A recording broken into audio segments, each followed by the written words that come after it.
you for helping us enhance the climate change responsive integrated Agusan River Basin Master Plan. So as we enhance the master plan,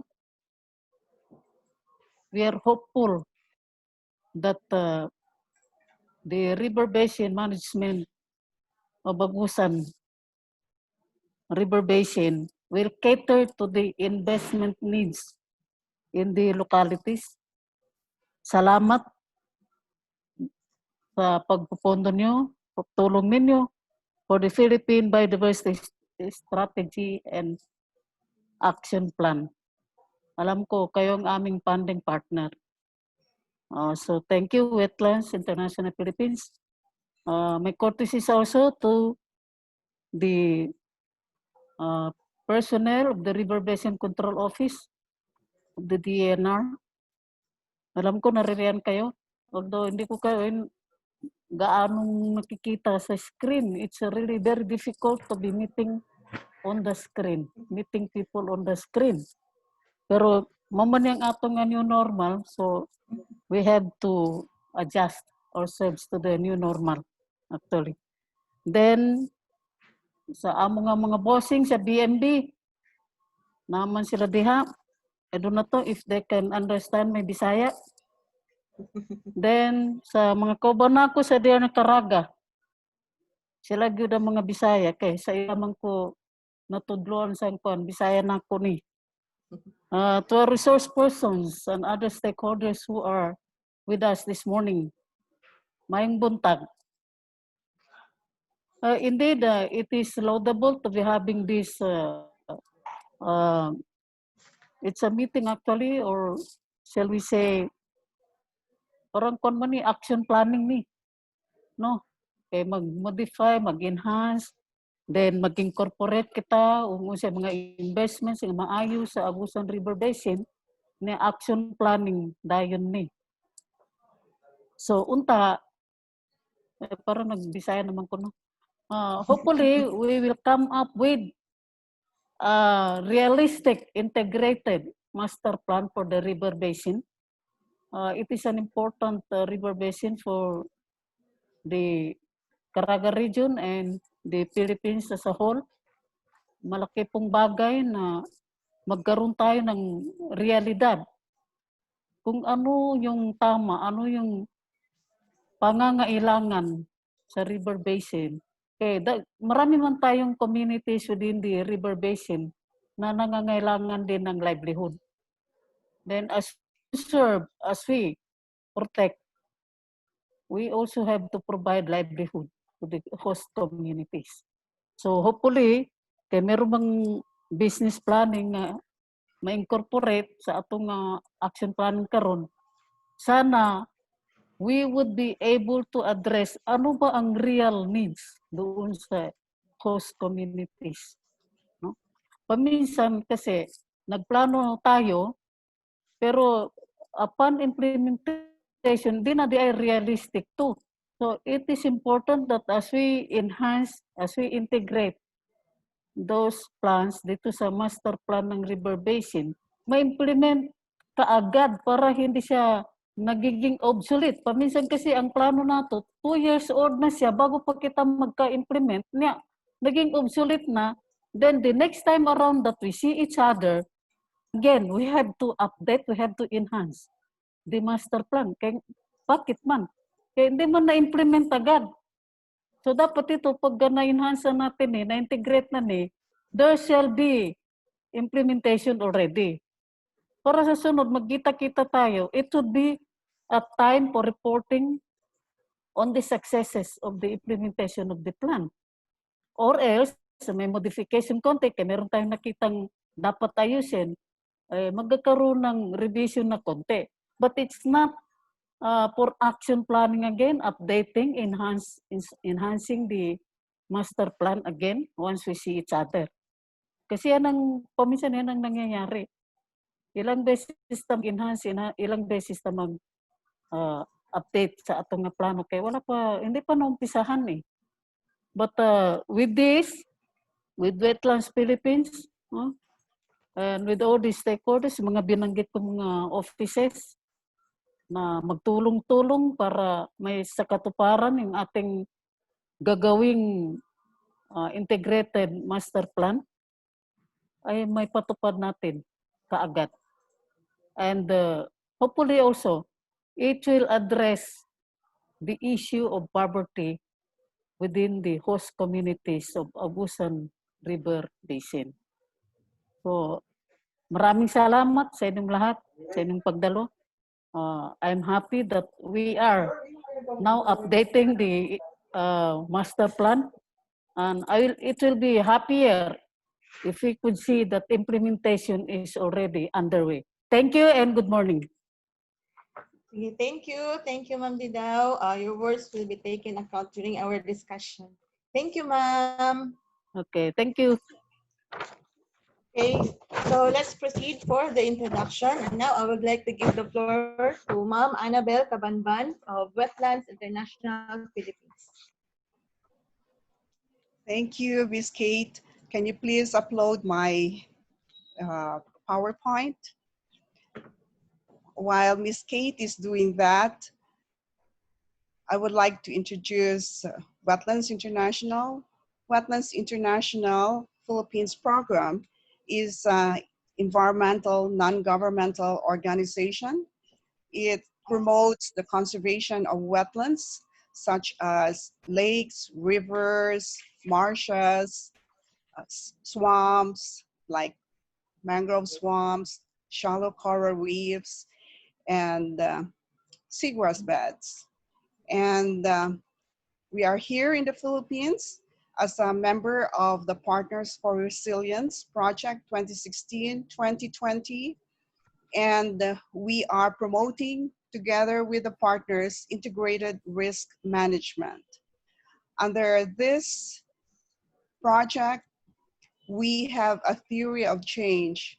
We believe that we can build the resilience of the community to disasters, both natural and man-made, if we follow 4 trajectories, which are not necessarily independent, but may be intertwined. Wetlands International is the only environmental, non-governmental organization in the Alliance. And so we promote environmental management and restoration, or nature-based solution and ecosystem-based approaches for the restoration, rehabilitation of our ecosystems, for biodiversity conservation, for disaster risk reduction, and climate change adaptation. There are 4 trajectories or approaches towards building resilience of the community. Wetlands International is assigned to demonstrate that we can build resilience in the community, resilience being the ability to bounce back quickly or easier when there is a disaster, both man-made or natural. Our trajectory is to invest on environmental management plans, such as the climate change responsive integrated river basin management plan in Agusan. And I hope we have the slide so I can show you that the building of resilience using this trajectory is not just one block. It builds on several blocks. There are several steps towards this. And can Mila or Kate upload my PowerPoint? Ma'am Annabel, would like to return the admin muna to Mamila Mercado. Mamila, please. Nasa kay Mamila ata yung presentation mo, ma'am. So in the first block at the bottom of the trajectory is the landscape risk assessment. What are the risks in the environment? What are the hazards that cause problems, stress to people living in the the landscape, such as the Agusan River Basin landscape. And this risk assessment has been done 5 or more years ago. And in this phase of the Partners for Resilience project, we have built on this result. We have demonstrated an nature-based solution, which will be presented to you later after my presentation. And the risk assessment is taken into consideration, and a master plan is developed. And this master plan incorporates all the nature-based solutions in consideration of the climate change conditions in the region, as well as what are the disaster risk mitigation efforts that we can have. And once a master plan is developed, we can then have an action plan. This action plan will then be costed. How much will it cost to implement such an activity or a series of activities, including, let's say, the restoration of the forest or rehabilitating the river bank. And once we have an action plan and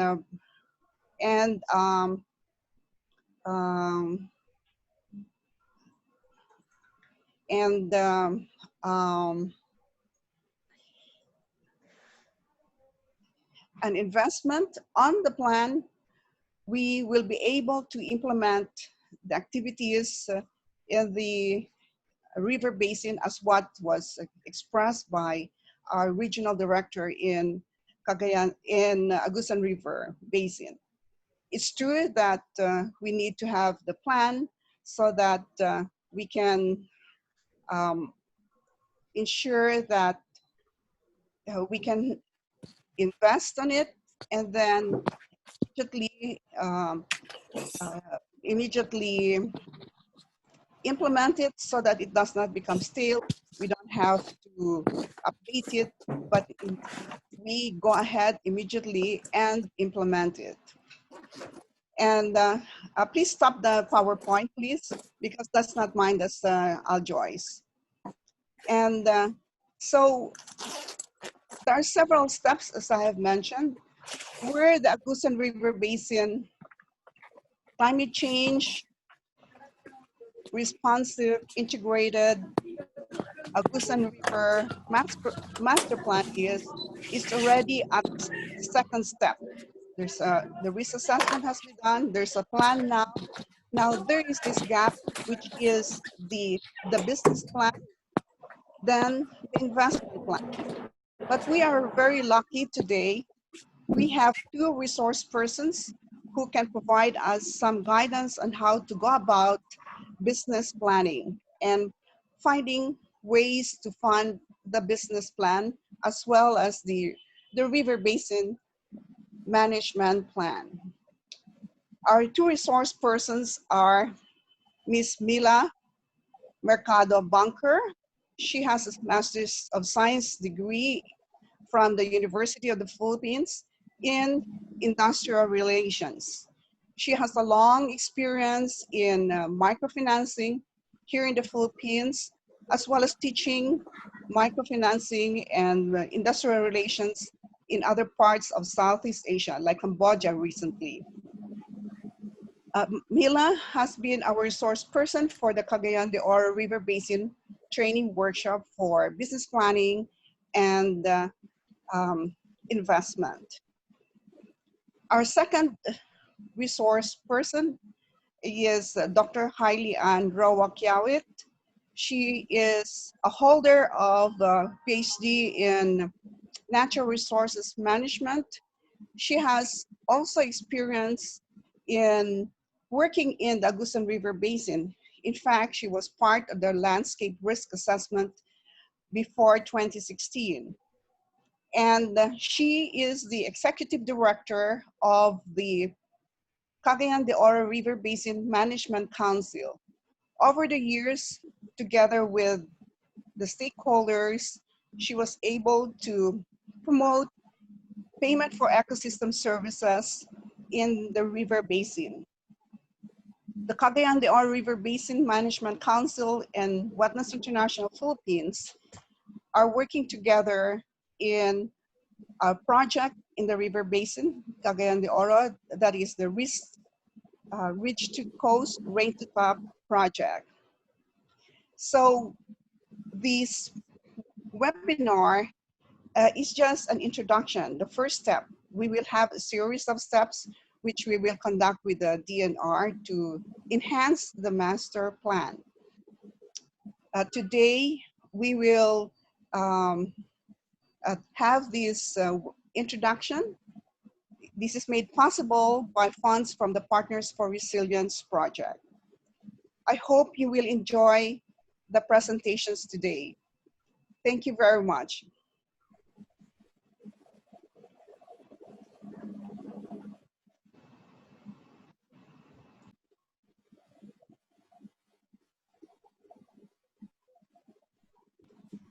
The next speaker is Ms. Joy Alaba. She is our field coordinator in Agusan River Basin. She was with us since 2017. And before that, she was also working in the river basin with another organization. Joy is from the river basin itself, so she has a first-hand experience on what are the risks, the hazards. She has worked with the region. Unsa pag wala nitong di mag-zoom na lang ko tang. Mag-zoom na lang ko ba sa meeting na mo karon. Can you please mute your mag-online ka, sir? so you can hear the presentation of Aljoy. Aljoy? Yes, ma'am.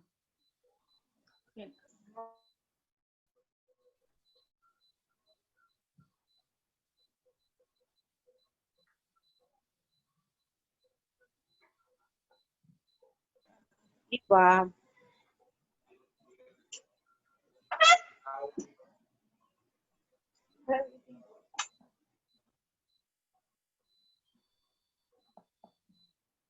Sorry, I'm terribly sorry. Is it Kathleen's? Yeah, I'm terribly sorry. It should be Kathleen first. Miss Kathleen Po of DNR Region Caraga, who will present first the Agusan River Basin Master Plan. Kathleen is is working in the region for a long time. And so Kathleen, I give you the floor now.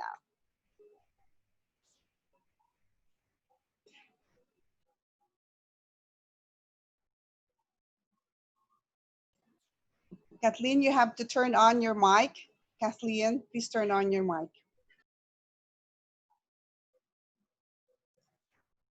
Okay, hello, everyone. Can you hear me?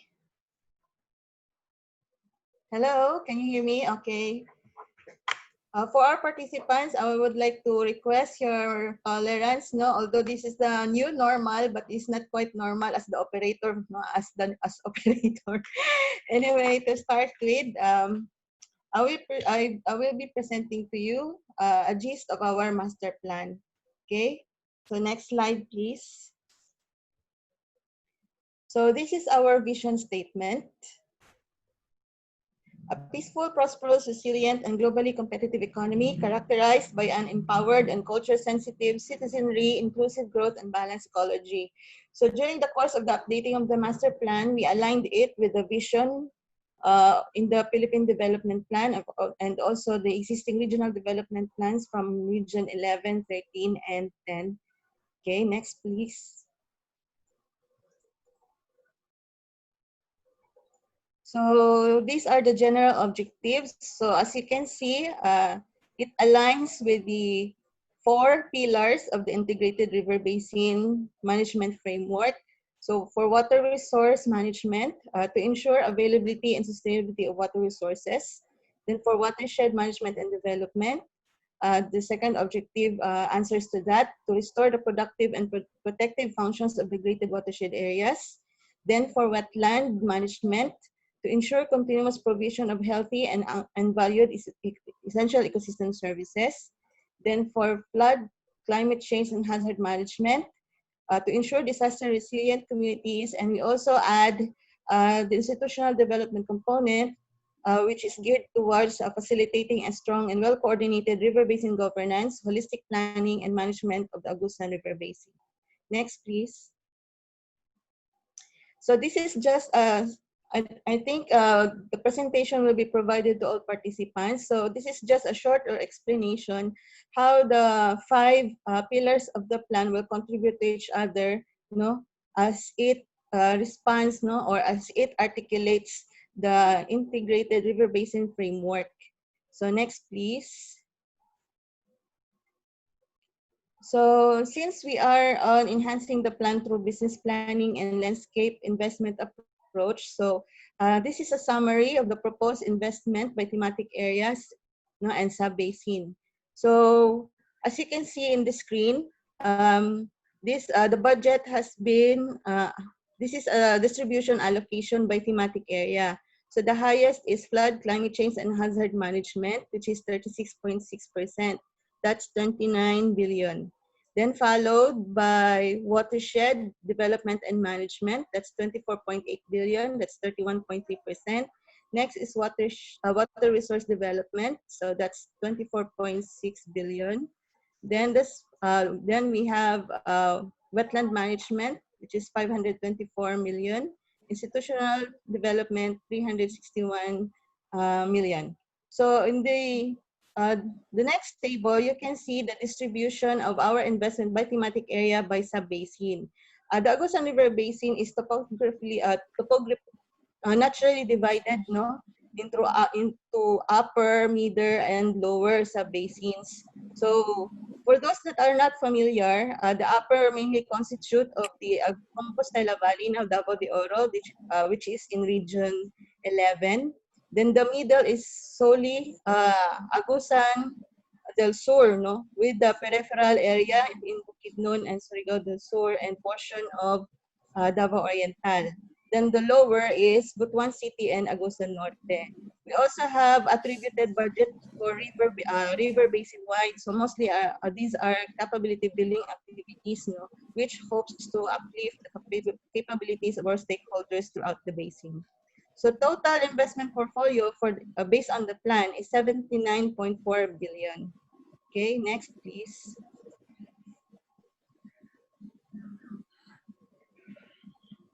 So based on our implementation schedule, the plan hopefully is to be implemented in a 15-year time frame. So as you can see, based on the prioritization we have conducted with our stakeholders, the investment were identified or divided into short-term, medium-term, and long-term. So for the first 5 years, which we have identified as immediate, or that's why we attributed as within the short-term period of the first 5 years, the total investment is 31.9 billion. So as you can see, we also have divided our investment schedule as what are those activities or programs that will be included as pre-project implementation. So basically, it revolves on the institutional component because our organizational component, we have the Agusan River Basin Governing Board, which is the umbrella organization, Then we have also our upper Agusan River Basin Management Council. We also have our middle Agusan River Basin Council. And we have also our lower Agusan River Basin Management Council. So actually, the management component is very complex because we have 3 existing management councils, which is under also the umbrella of the Agusan River Basin Governing Board. The Agusan River Basin, mind you, is the 3rd largest river basin in the country. So it also spans 3 regions. So the management is quite difficult, unlike other river basins that are confined only in one city, one province. So it is quite challenging. That's why maybe for you, the investment is quite staggering. But because of this area coverage also of the ARB, no, since we are 119, more than 1,000,019 no, hectares in area. So that's why it's quite huge because the activities are also extensive. So we have distributed it by also by thematic areas, no, for project implementation. What are those that are immediate? What are those that can be implemented later on? So by thematic areas, we have those identified based on project schedule. Then we also have included post-project implementation, mostly in ensuring the sustainability of the identified initiatives on the plan. So the first 5 years, we have 39.1 billion. For the second 5 years or 6 to 10 years is 6 to 10th year is 36.5 billion. Then for the 11th to 15th year is 10.8 billion. Okay, next please. Just to, okay, previous slide, ma'am, please.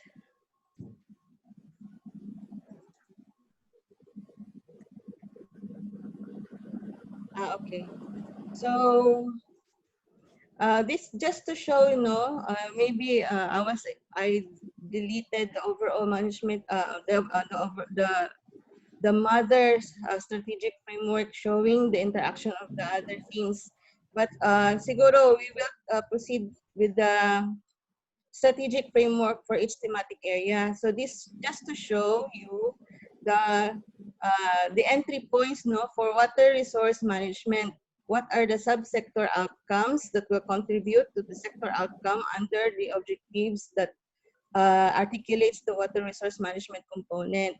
So how it contributes to the 3 regional development plans of the 3 regions, no, and how it contributes to the long-term vision of ambition natin. So for the water resource management, we have 3 entry points. That is to improve water quality through proper management, to ensure climate change resilience of water resources, and to ensure proper management of supply and demand. Next, please.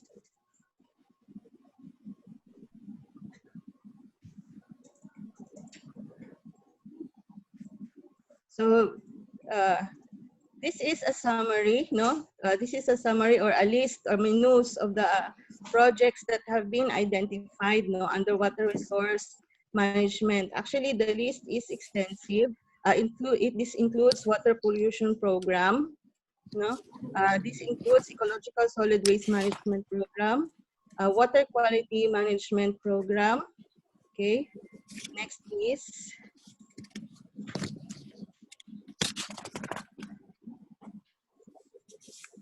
And ground and surface development, groundwater and surface water development program. Okay, next please. So later we will be providing, also uploading in the chat room this presentation so that our participants will be able to see, no, the individual projects that have been identified. Since we are also pressed for time, so I will just present major activities, no. For the watershed, can I see the previous slides, please? So for watershed development, we have the watershed development program, which includes not only the protection, no, the watershed protection component, but also the watershed development component, since we have the enhanced national greening program that is by law to be implemented up to 2028. We also included in the watershed development program enterprise development, that is the socioeconomic aspect of the master plan. We also have identified in the master plan our potentials, no, especially I know that the areas identified as potential for NGP and riverbank is very useful, since based on the map, as you can see, the Agusan River Basin is very precarious. So really need to stabilize the vegetation so that in order to regulate flooding in the basin. Okay, next please.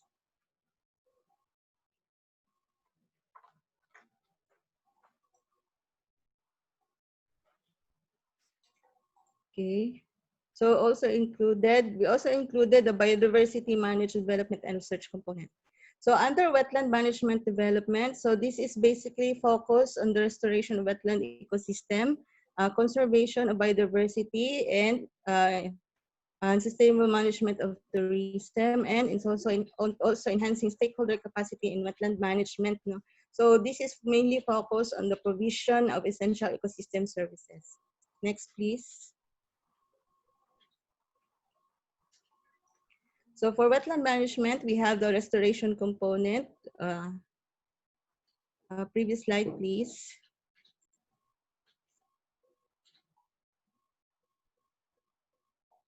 We have the wetland restoration programs. We also include the identified sustainable management of protected area and wetlands resources, tourism and recreation. Next, please.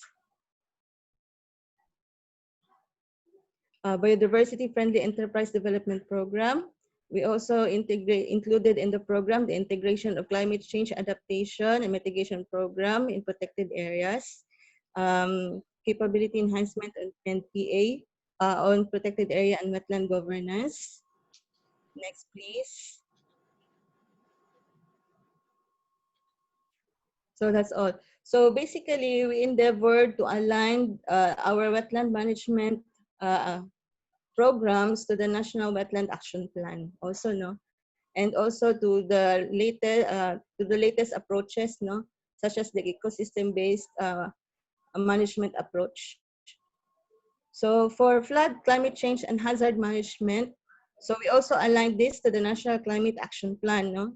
So we have 3 entry points, that is to enhance disaster preparedness and mitigating efforts, to strengthen disaster response, rehabilitation, and recovery, and to strengthen adaptive capacity to climatic and geological hazards. Okay, next, please.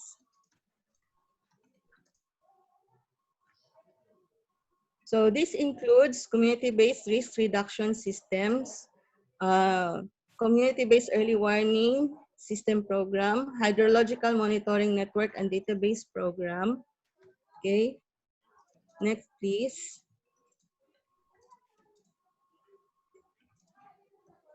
This also includes the updating of master plan and FS for for the Agusan River flood control and drainage projects, rehabilitation of Nabok River.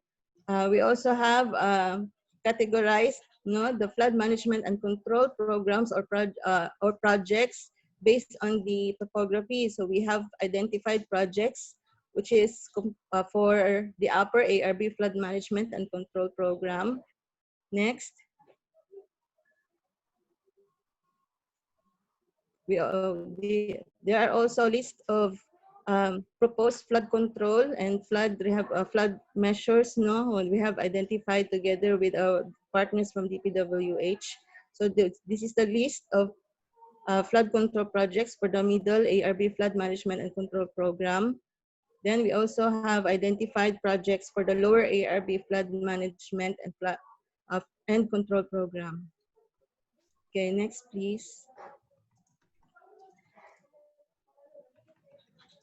So this component includes erosion, not only mitigating the impacts of flood, in the river basin, but it also focuses on the implementation of the regional disaster management program. So as you can see in our list of projects, DRR CCA is also mainstreamed in our master plan. So this includes the comprehensive DRR CCA program, disaster recovery and financing program. Okay, next, please.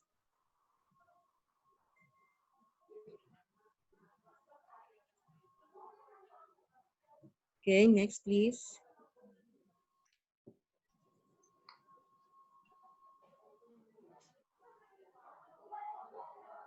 Okay, so included also in this component is the promotion of sustainable green energy and technologies, since our energy resource should also be considered. Okay, next, please.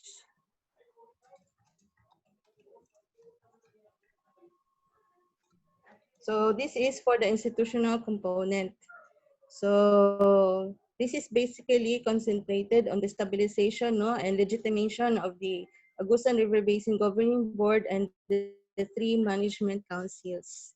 So it's basically focused on the establishment of physical structure, provision of plantilla if possible, resource mobilization, and also capability building of our stakeholders, and also mainstreaming of the master plan to the local development plans in the 3 regions. Okay, next please. So as you can see there in the list of menu of projects, so that's include creation, formalization, and strengthening of ARGB and its sub-management councils. Next, please. So we included also, in order to mainstream our master plan, targeted activities in order to harmonize the ARB policies and development. We also here included IP development program, implementation of the joint DAR, DNR, LRA, NCIP joint administrative order, since one of the primary issues in the river basin is the conflicting tenures in the river basin. Next, please. Then capacity enhancement, implementation of SEPA, database management, and development implementation of sustainability program. Okay, next, please. Okay, thank you.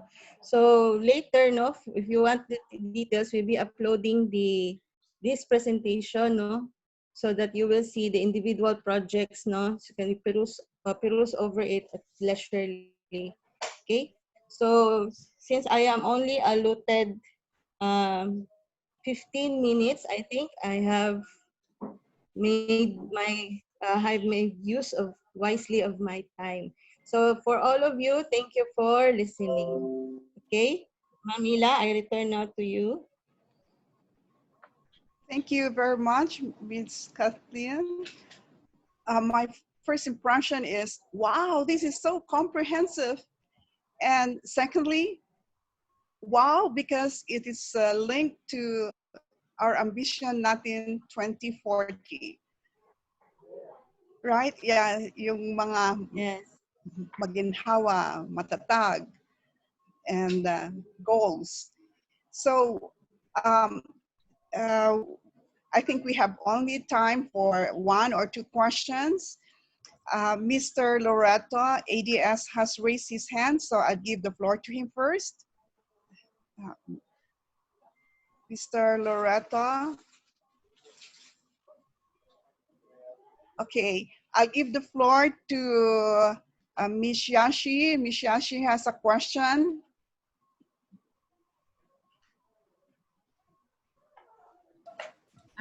Good morning. Good morning. This question is for Miss Kate. Ma'am, considering that you have a very area, how will you ensure that the plans are implemented from the middle to the upstream areas of the river basin? Okay. Ma'am Yashimira, may I know from where are you, ma'am? What LGU are you representing? I am from the Cagayan de Oro River Basin Management Council. Okay. Hello. You are my kababayan. Actually, I was raised from Cagayan de Oro. I was educated also in Cagayan de Oro City. Actually, I am from Patag. Okay. For ensure the implementation of the plan, we are hoping, actually we are still on the process of presenting our master plan to our stakeholders, so we have by gathering the acceptance or endorsement from our provincial development councils and endorsement from the regional development councils. So I think this will also guarantee us, that our plan, the master plan, will be localized to the local development plans. Also, we have our existing mechanism in the national government, by submitting our investment portfolio to the relevant government agencies, so that it can be included also in their investments plan. So that's basically our existing mechanisms, to ensure that the identified projects in the plan will be mainstreamed, not only in the national budget, in the local budget, but also hopefully with the aid of our partners, no, we can also secure funding from our from available financing mechanisms from outside of the country. And we are also not relying that. That's why we are also having this cut build, so that we would also to include, engage the private sector, since we are also, what each river basin is really hoping, that it's each of our sub-management council is sustainable, self-reliant. So we are looking really on all possible avenues, to mobilize our resources so that the plan can be implemented, hopefully. Thank you very much. Am I satisfied your question? Yes, ma'am. Thank you. Okay. Thank you. Mr. Loretta, do you want to ask a question to our speaker, Ms. Kathleen?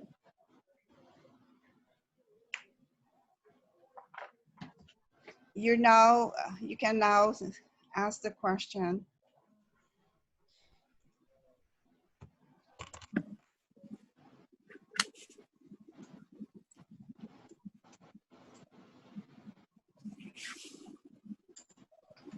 If you already unmute,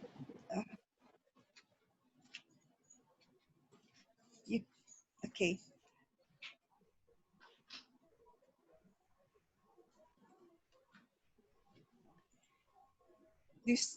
Mr. Loreto, do you still have a question? If none, we will proceed to the next speaker. The next speaker is Ms. Aljoy Alaba. She's our field coordinator in Agusan River Basin. And she has coordinated the replanting in Kuliram as well as in Moncayo. She will tell us this story. Aljoy, please. Hello.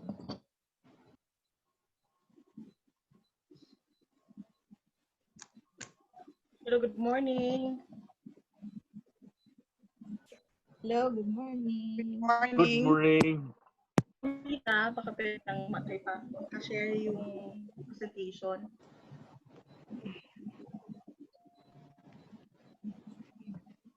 Pa-share na lang po yung presentation.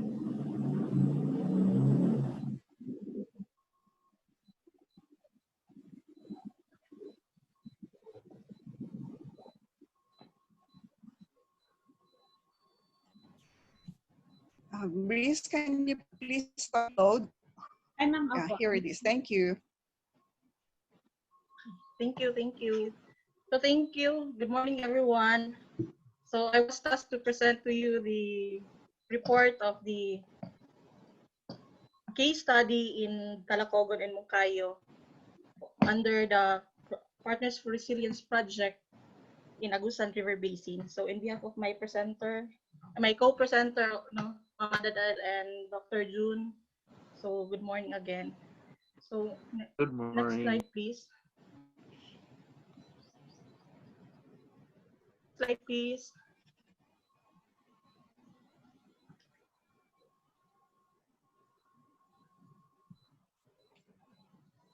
Next slide, please. Okay. So before I proceed to the implementation of the project, so I'd like to give you a brief information about the Agusan River Basin. But as mentioned earlier with Ma'am Kathleen, so already idea about what is in the Agusan River Basin. So the upstream and downstream of Agusan River Basin is facing threat of subsidation and sedimentation, social erosion, downstream flooding, stream bank erosion, and heavy metal contamination. They also faced food insecurity, displacement during heavy rainfall events, which aggravate their exposure to rainfall events, into the disaster and risk. And ecologically, it is lack of diversity to lack of its vegetation, poor carbon sequestration, poor river flows during the dry seasons, flooding during rainy seasons that also cause disruption of birds or the water birds. Next, please. Next slide, please.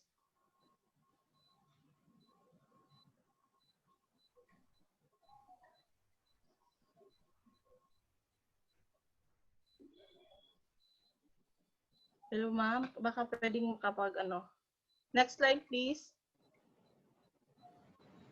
Okay, thank you. So the project,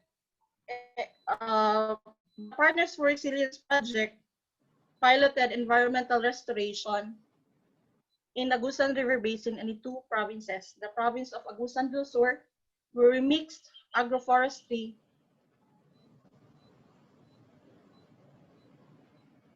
through landscape forest restoration in the wooded slopes of Barangay Coliram in the municipality of Talacogon, and the province of Davao de Oro in the municipality of Moncayo, where we bioengineer the riverbanks for its riparian zone through riparian buffer forest restoration in their 2 barangays, Barangay San Jose and Barangay Poblacion. So, for the forest landscape restoration in Barangay Coliram, Talacogon, in Agusan del Sur, so Barangay Coliram in the municipality experienced landslides, especially in the steep slopes areas, and soil erosion were also noticeable in the open areas planted by maize and plantains. So the municipal local government of Talacogon recommended forest restoration at their barangay. So before, annual cropping was done in the area, but during the project, in a multi-strata agroforest system, a framework species technique was used in selecting 3 species to plant, like nitrogen fixing, because premium or economic free species. The trees that we planted was species combined for soil binding and anchorage characteristics that protect the soil erosion and landslide, as well as providing benefits to the farmers or landowners. So we planted several native tree species and fruit trees like cacao, lanzones, and durian in the area. So 2 years later, the cacao trees were started to bear fruits that produces incomes, and the native tree species that being planted produce large canopies. Next slide, please.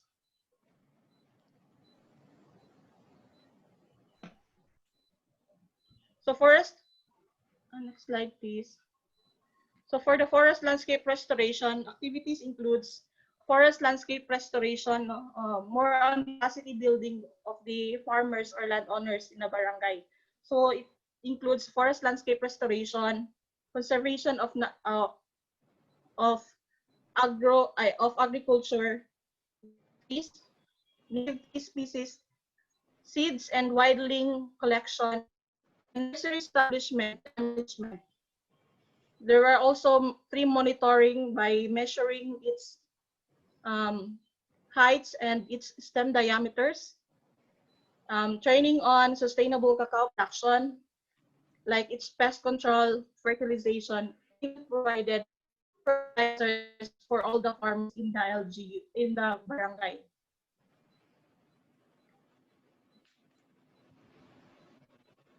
So what are the lessons learned in landscape restoration? Next slide, please. So what are the pictures now for the activities that we conducted in the barangay?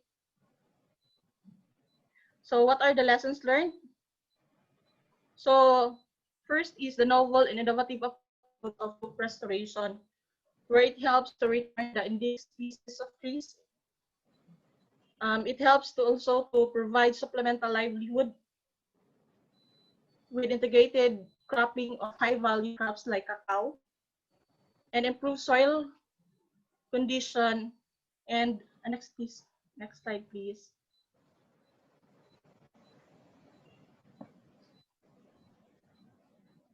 Next slide, please, ma'am. So it also improves the soil condition and revegetation of the area. So as what I've said, no, it helps to produce more incomes for the farmers in the barangay.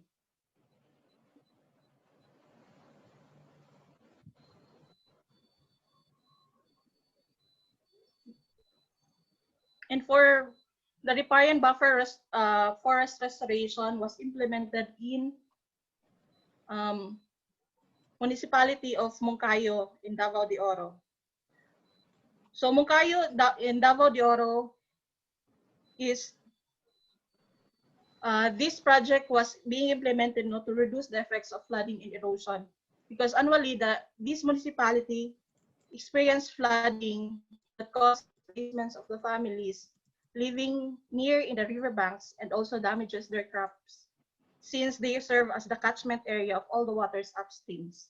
Thus, riparian buffer forest is implemented because it is designed to for the combination of grasses and ferns. It bioengineers the structure of adjacent and or the stream channels. It also linked to land and aquatic system and performs vital ecosystem services. So the project, during the project, we planted grasses with native trees species in ecological zones before planting fruit trees in the economic zone. And also, a framework species technique was also used in selecting tree species to be planted in the site. So, baka pwede ibalik muna yung sa may benefits, ma'am. Sa previous na presentation po.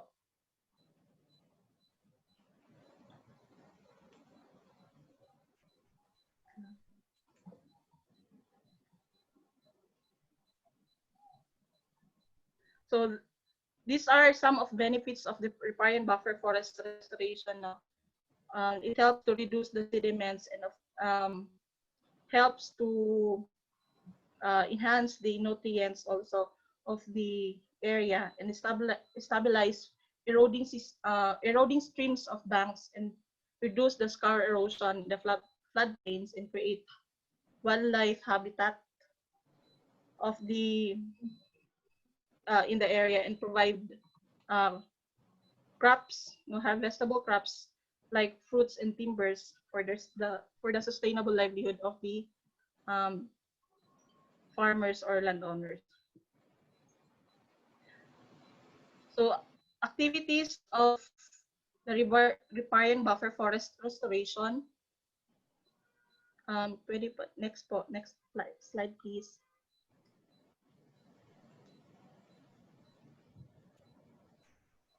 Next slide. Oh, thank you. So that's that. In the slides, we have seen the different activities conducted in Moncayo.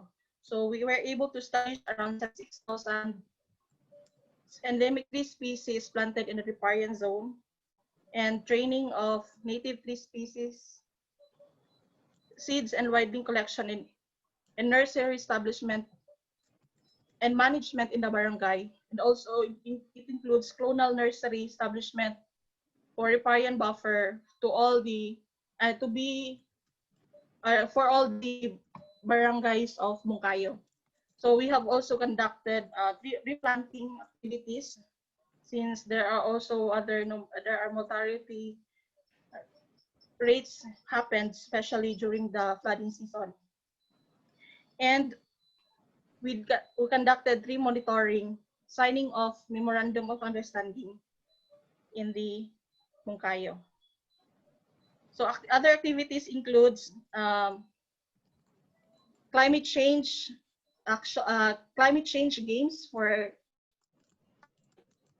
participated in the different Partners for Resilience Project and the other municipalities in Agusan Resort along the Agusan Marsh Wildlife Sanctuary. So it was conducted by the Red Crescent Climate Center. And we have also presented the case study during the second R&D Congress of the East Asian Flyway last year, and we have also assisted different site visit, and last year also we conducted the Agusan Marsh Wildlife Sanctuary Platinum Anniversary. So that's for the activities of the Agusan River Basin. So next slide, please.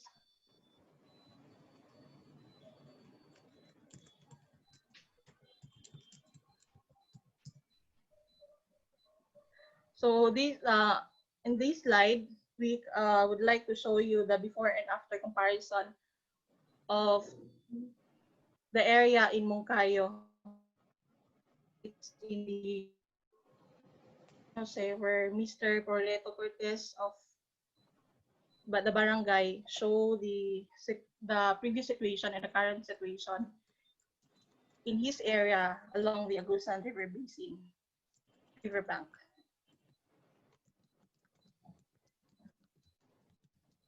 So next slide, please. Ma'am, next slide, please. So this is also in Poblacion, near in the bridge. If you are traveling going to Davao City, it can be seen in the right side where we also planted different trees there, and that's the current status of the area. So for the investments, so these are the requirements or to, okay, that's for the in Barangay Talacogon. So before and after comparison in one of the farmers. So what are the requirements? So capacity building for partners. So we need to really capacitate them on the for this project, and also we are able to gather planting materials like grasses, leaves, since there are may mga available naman po na native trees and fruit and other fruit trees was the other fruit trees was being provided by the Wetlands International and Wildlings Nursery and Recovery Chamber. So we were able to, by being trained, conducted, as mentioned earlier, that we conducted several trainings. It includes the Wildling Nursery and Recovery Chamber. For the labor, we need them for the planting. So it is also a collaboration of the partners during the planting. So and also the maintenance of the planted trees. However, in the fertilizers, so it is only limited because, in terms of the financial also capacity of the organization. So you were not able to really continue to help them to provide the fertilizer, but we are able to provide them at least 2 batches of fertilizer for Coliram only, but in Moncayo, we're not able to provide them. And of course, for the resource person to also help us to train them. And these requirements also provide the municipal local government unit of Moncayo in Talacogon, Wetlands International Philippines program under the Partners for Resilience project. We're able to provide access to riparian zones, cooperate various activities, share information and ideas, and updates also to our partners. And for the community, so we're able to tap the farmers, students, military men, indigenous peoples, youth, and academics for the different activities that we conducted in the sites.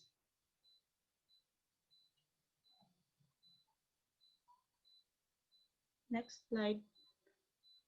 So what are the conclusions for the forest landscape and riparian buffer forest restoration? So it restores degrading sloping lands and riparian buffer zones. It provides alternative livelihoods for the communities, and it provides proof of concepts of communities and other stakeholders. Next. Next slide, please.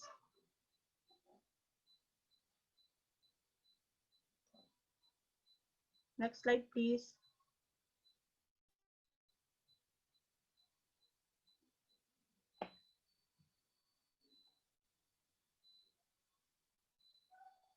Hello, ma'am, next slide. Okay.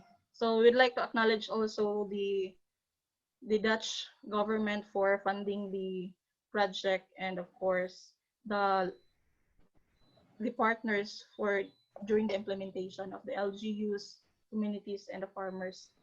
And that would be all. Thank you.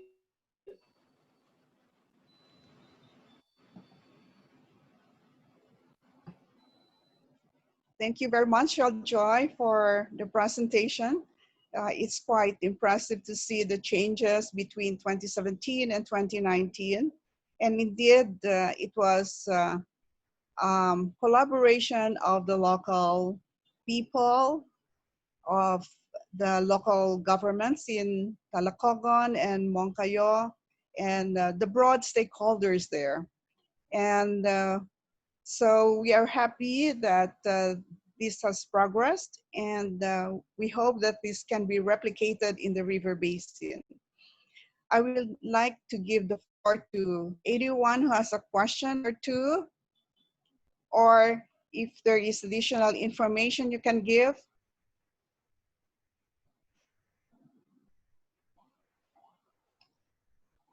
Arne, can you give additional information on the investments in Agusan River Basin with regards to the replanting, even before the Partners for Resilience project? Thank you, ma'am. And thanks for a great presentation. Yes, perhaps in recognition of the Dutch people, the audience should know that Wetlands International actually started its work in collaboration with Xavier University way back in 2014. So many of the trees that you saw planted in Moncayo and in Talagogon is actually paid out of a huge pilot grant that we got. It was called the Proud of My Purok project that we implemented together with the Red Cross and CARE from 2014 to 2016. So that was like the baseline, and in the acknowledgement, I think we should recognize that great contribution from the Netherlands people, and this is not a contribution from the other project, which is called Partnership for Resilience. Thank you so much. Thank you, Arne. That's a lot of money, yeah, from the people, Dutch people. And that was 6 million pesos that we donated, and which made it all possible with the local people and the local government in Talagogon and in Moncayo. The local governments also contributed, and the people, but all together it made it all possible. And we were so proud, and we are still waiting also here in Manila, where I am, to start to eat some chocolate bars coming out of the cacao production in Kuliram. yeah, so pretty soon we will see the bean to chocolate bar happening. Yes. Yeah. Okay. Any other information or question on the investments in Agusan River Basin? Annadel, I have. Oh, no. Yes, please. Dr. Hailey. Hi, good morning, everyone. I'm Hailey Kiawit. I used to work with Arnie in the Proud of My Purok project where we started in 2014. I remember in the running of the project Aljoy, there was a, thank you Arnie for mentioning about the funds, but there was also a contribution from the LGU of Moncayo for 200,000 as their counterpart for the restoration. I think we ended the project. We didn't know if the money was really released. Aljoy, can you update on that? Because it's good to know that there's also a local counterpart of this endeavor. Thank you. Yes, ma'am. So the local government unit of Moncayo provided or budgeted 200,000 pesos under the rehabilitation and mitigation of their LDRIM fund. So the LG also counterpart on different various activities like the tree planting, the IEC materials and other activities that we have been conducted in the area. So that's the allocation of the 200,000. But I'm still we need to contact more for more information, for more info to the LG also for what are the other updates of the allocation of the budget. Thank you, Aljoy. It's good to know that the commitment of the local government in terms of the funds that Dr. Hailey asked about was used for in-kind contribution or in the replanting along the riverbank as well as in other parts of Moncayo. Is that satisfactory, Dr. Hailey?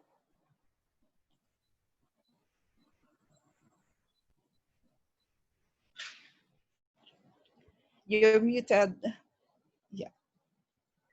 Yeah, this is okay. Thank you. Thank you. Now, I don't think we have time for more questions, but you can type in your questions in the chat box. Dr. June Moncayo, our resource person for the reforestation, is also here listening in, so he can respond to the questions as they appear in the chat box, or I can also help respond to the questions. Thank you very much. So now, are we having a break?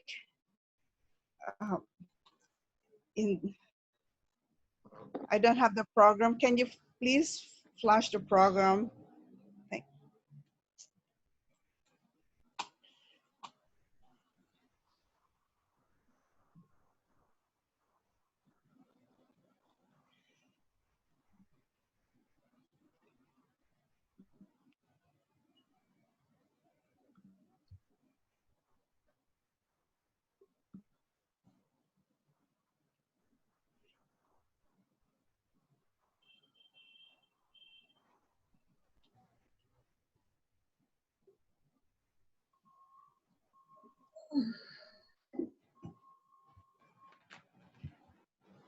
Time check, it's 9:36 and we're just a little late by 6 minutes. So let's proceed to our next speaker, our resource person, Ms. Mila Bunker. She will give us a talk on business planning for environment. Mila, please. Okay. Before I start, let's have some stretching. We have been listening for a long time, so maybe it would be nice if I'll just have some stretching exercise for everyone. So maybe I'll just stop share for a while. So let's just have stretching because we have been sitting. So can we put our can you show yourself? At least we can see all of us. just for a little while, 3 minutes of stretching. So up like that. Okay. And then slowly like this. And then we have to have like this for a while. Your fingers, because you have been, and then let's have some arms like this and have stretch like that. Okay. And then the other one like that, so that we will be alive for a while. And then like this. Yeah. And then slowly like that, slowly. And then we will have a big clap like that. Can you, okay? Like that. And then the other one like this. And then hold your fingers like this and then stretch. And then slowly bring it up. Slowly like this. And then breathing exercise. Slowly inhale, exhale. Inhale, exhale. Inhale, exhale. Inhale, exhale. Inhale, exhale. Okay, so we still have, I will have 10:05 for our break, okay? So just a reminder to everyone, when somebody's speaking, you have to mute your mic, but if you're speaking, you unmute your mic, okay? So what I will do now is a short briefing. I'm not conducting a workshop, but with Cagayan de Oro, I already conducted 2 days workshop, and part of this was I'm going to share this morning. So my objective for my presentation is to really discuss basics of business planning. And my question would be to all of you when I go to the business planning models is for us to reflect what is to be enhanced in the 2 nice presentation programs of Agusan River Bank. So it's actually a reflection question for 20 minutes or 25 minutes, whether this master plan needs to be enhanced. And I'm flagging this question because at the end of half day, you are going to answer this in a form of reflection. Okay, so it is now for you to answer after this workshop. What is really needed in Agusan River Basin program or River Basin project? Is it complete, or is it to be completed, or is it to be enhanced or to be overhauled? Okay, so I'd like to share, my objective is to share with you different models of planning. By the way, we have also funded from Dutch government, Wetlands, to start a cacao nursery in the province of Antique. That's why we have a complete business plan from bean to bar. And it's still ongoing, but because of COVID, it's actually, we have partnership with Kennemer Foods Corporation to sell the beans, and it's due for harvest. So I have a complete business plan for cacao using business model canvas. So I'm excited to, if we have more time, to look at this business model for cacao. And I'm so excited to see how the Dutch friends that we have continues to fund our programs here for our cacao program. Okay, so let me start by looking at business planning models. I don't know what the master plan inspired, no? So in the whole realm of business planning model, can you hear me? Okay, when you have reaction, press reaction, thumbs up. Okay, so thank you. Now, there are 3 different business planning models. One is SWOT analysis, strength, weaknesses, opportunity, and threat. This is actually a way by which a business plan is designed. Yeah, you look at your strength, you look at your weaknesses, you look at opportunities, and you look at your threat. That's one model for business planning. The other one is review, REVIEW. R stands for revisiting. What have we done in the past? What are the milestones that we have in the past? And E is something like enhancing. What needs to be enhanced? Yes, we have done the review. What needs to be enhanced? What needs to be revised? What needs to be enhanced? And then V is to validate. Validate those enhancements for letter V. And letter I is insights. That means you really have to have an insight of what to be done. And letter E is to evaluate what needs to be revised, what needs to be overhauled. And the last is work plan. And that's where the completion of the business plan model is. So actually, the review process, I learned it in the Netherlands where we had our, we use this model for organizations that are 10-year-old, 15-year-old, 20 years old that have so many milestones. And this is a very good one for us to not to sit on our victories and on our accomplishment, because this is what we say in our life, there's eternal kindergarten. We are always learning. Nobody can say we have achieved so much. Nobody can say we are perfect, because it evolves. And right now, this review process needs to be done in all the organization because of the current situation of the new normal. So in other words, that review is one approach. The number 3 is business model canvas. This is a new way of looking at the business plan in the way that we look at investments, not as grants that need to be spent, but investments that needs to be returned. So in other words, this is a canvas. So among the 3, because of limited time, I wanted to go through the business model canvas using some approaches and questions. So I'm going to go into the business model canvas. So what is business model canvas? So this is a business planning model. No, I don't know who among you have heard about business model canvas.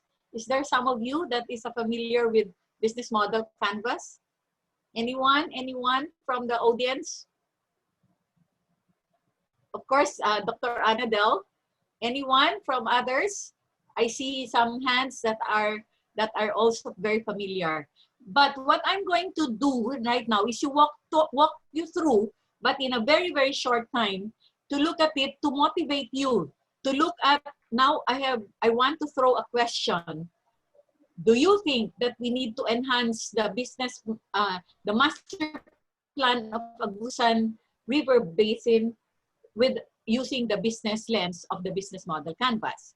Now, I'd like to show you the canvas. When you see a canvas, it's all in there in one glance. You see, business model canvas is a strategic management and lean startup template, meaning new way of documenting existing business model.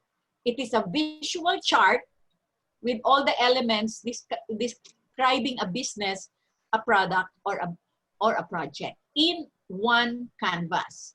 And the challenge of the whole business model canvas is to allow a simple presentation of information, reducing complication in an understanding that a business model's proposition, infrastructure, customers, and finances are there. So in a short way of looking at business model canvas, it gives you the business plan in a snapshot. So in other words, this is a challenge that anyone would not want to go to the 30 pieces of slides to go through the whole business plan, but it's all lumped in one. So in other words, this is something that an investor, for example, the business model for cacao, the business model for coconut, the business model for each of the segment of our line product that supports the environment, supports a business model canvas. So in other words, we were talking with Kate, which one are we going to major in this particular webinar? But we cannot do. So we might want to major on one business model for cacao, because this is something that the Netherlands friends had started. So this is a challenge by which we need to look at business model in one snapshot, in a sense, one canvas.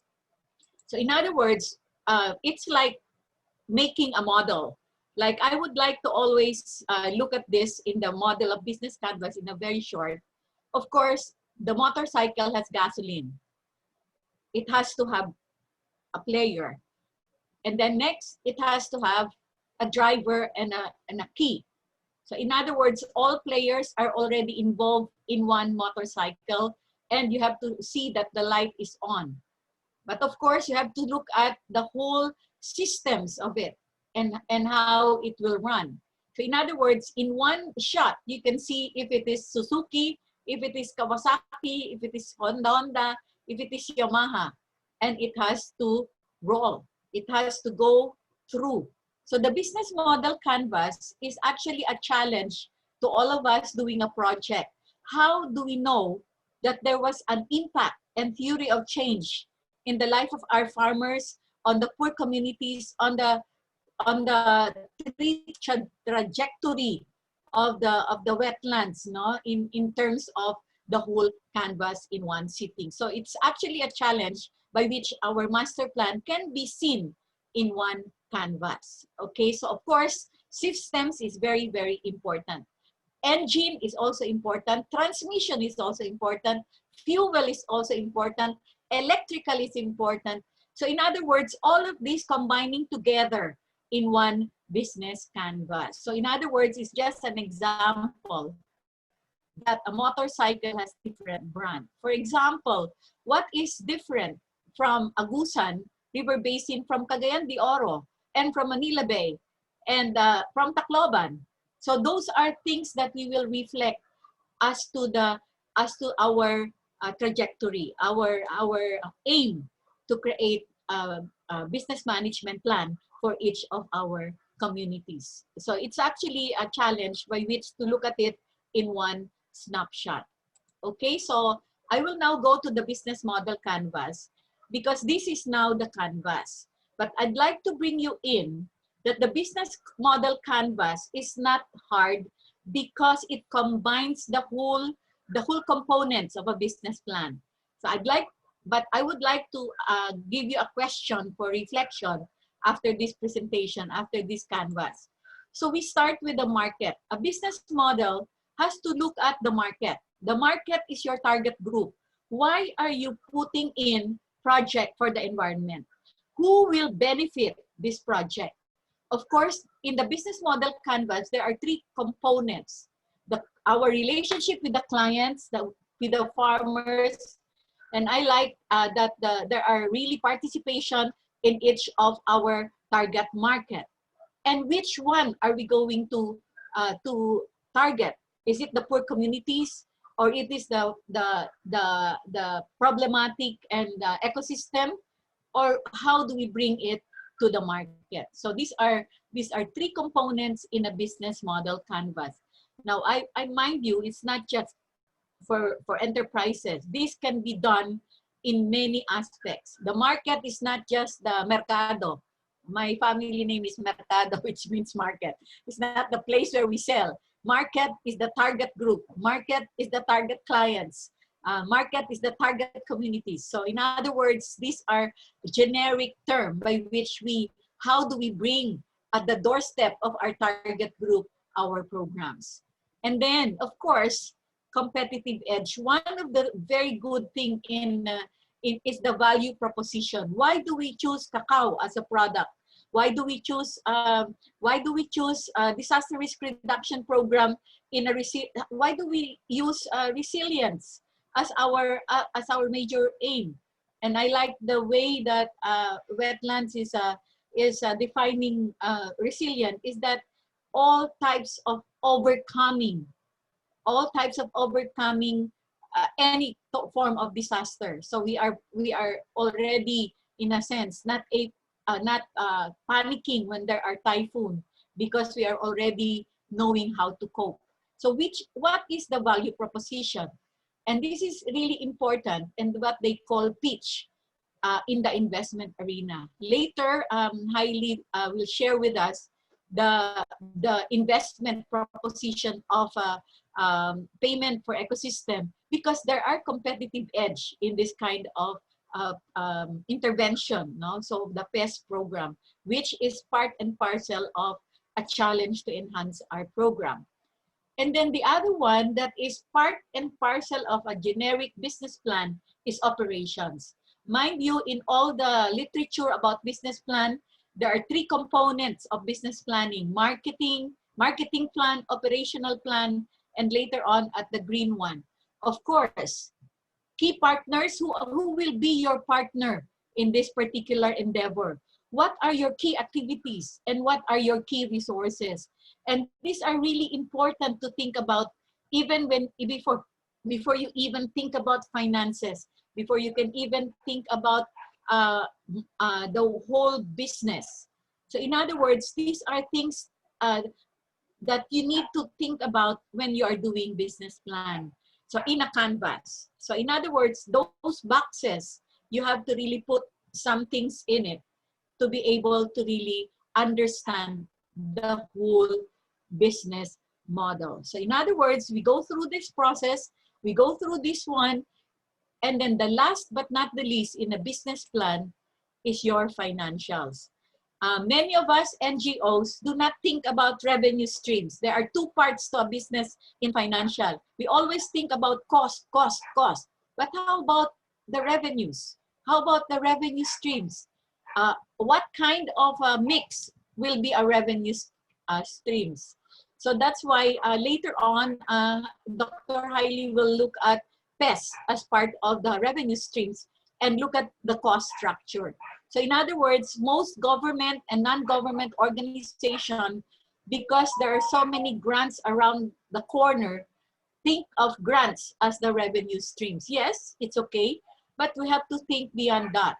And we think always of the cost structure that will also go back to the investment. So I would challenge all of us in the NGO sector, not only to think about cost structure, but also revenue streams. So in other words, question: is the business model canvas same as master plan? So this is a question for all of us. Is the business model canvas same as master plan? This is a question that I want to throw to your table, because business model canvas is actually a business planning model. And Agusan has a very, very nice master plan. In fact, they have already proven one success factor. Do they say we don't need business model canvas anymore? We have the master plan. We have all the thematic approaches. Is that the same as business model canvas? I'm sure Kathleen will look at it and see if it is really the same. Okay, so I'd like to again go back to it. And if you notice, there are arrows in between. This is complementing to each other. There is market. A business model has a complete set: marketing plan, operational plan, value proposition in the middle, and the last but not the least, financial systems. Not just budget, but how this will flow in terms of fund requirement. My question is, does Agusan River Basin knows how much fund requirement in the first term? You have divided your plan into how many years, Kathleen? Can you unmute your mic? How many years? 15. 15 years. 15 divided into 3 segments, Yeah, right? 3 segments. 3 segments. At the end of each at the end of the first set and mid-year and the last term, do you know your revenue streams? Do you know your cost structure? Do you have a financial system to look at it? So in other words, this is a challenge. Yes, we have a very good activities. Yes, we have very good partners. The DENR is the prime mover of it. We have the key resources with the Netherlands and Wetlands Philippines International. But do we have the value proposition? Do we have the marketing plan? How do we bring it at the doorstep of our poor communities in its thematic goals? So that is my question. In one snapshot. In one snapshot. So in other words, this is a challenge to all of us. And this is now a new way by which everybody wants to see. They don't like to have 30 PowerPoints. They don't want to see. It's one snapshot that they can see how much. Now, there is now a key messages that I want. So I still have 5 minutes, 10 minutes. Key messages. First, I put into comparison the business model canvas and the master plan. So I would like to go into the master plan first. It has components that are divided into thematic approaches based on strategic direction. What I like in your master plan, they really have a very good thematic approaches, and it describes activities and budget per activities. In other words, subdivided. I would say budget per activities. They put in even details. They are very smart, no? Specific, measurable, realistic. I don't know if it is realistic. I don't know. That has to be proven. But at least for first year, second year, and the first term, second term, and the last term. Now, my take is this: master plan is one component of the business model canvas, and it is in the key activities under operation and cost structure under financial system. So in other words, these two are taken care of. You don't need to reinvent the wheel because I think it was well thought of, well managed, and well crafted in a sense. Now, this is the black one. Plan revolves around availability of funds allocated for a project that is not sustainable, that when the project has no more funding, I don't know what will be your answer. Will it continue if the allocation stops? Will it continue? Do you think you can last for 15 years if the fund allocation stops? What is our reflection? So in other words, in a master plan, funds are called grants, or in a government budgetary, it's called allocation. Budgetary allocation, or budgetary counterpart, or partners counterpart. These are some issues of fund. By the way, being an accountant, I wanted to see all the projects that are based on this funding is called fund management, or government accounting we use.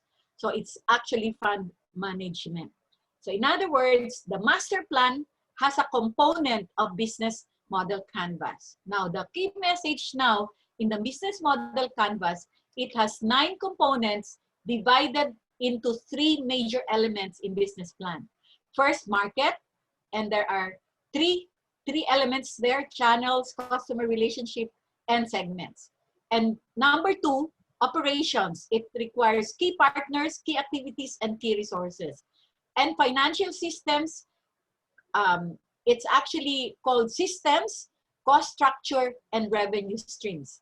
This is the new way of presenting business plan with the pitch, value proposition, or competitive advantage. I wish when Haley will present, I did not get I was looking at Yashi about we had a winning competitive advantage for Cagayan de Oro. I hope Dr. Hailey will share it with us on her lot, because I have no more time to look at it. But we have come up with a competitive advantage for Cagayan de Oro River Basin project. In other words, the group tried their best. What is Cagayan de Oro different from Agusan? And these are something that we have wrestled for 2 days and that we were able to have a vote on this. So business model canvas continues because the value proposition is attractive to the investors. Funds are called investments and stakeholders supports the value proposition. In other words, I salute to the Wetlands International because they have a value proposition. And later I will ask to Dr. Annadel, what is the value proposition of Wetlands International that many funding agencies are attracted to invest? Many programs in the government are going into environment and many programs are attractive to investor. What makes Wetlands International? And I would like to Risa also to look at it and share with us later. But these are key messages that are more sustainable because we have thought about it, we have thought through it. So after 15 years, what will be your competitive advantage in Agusan?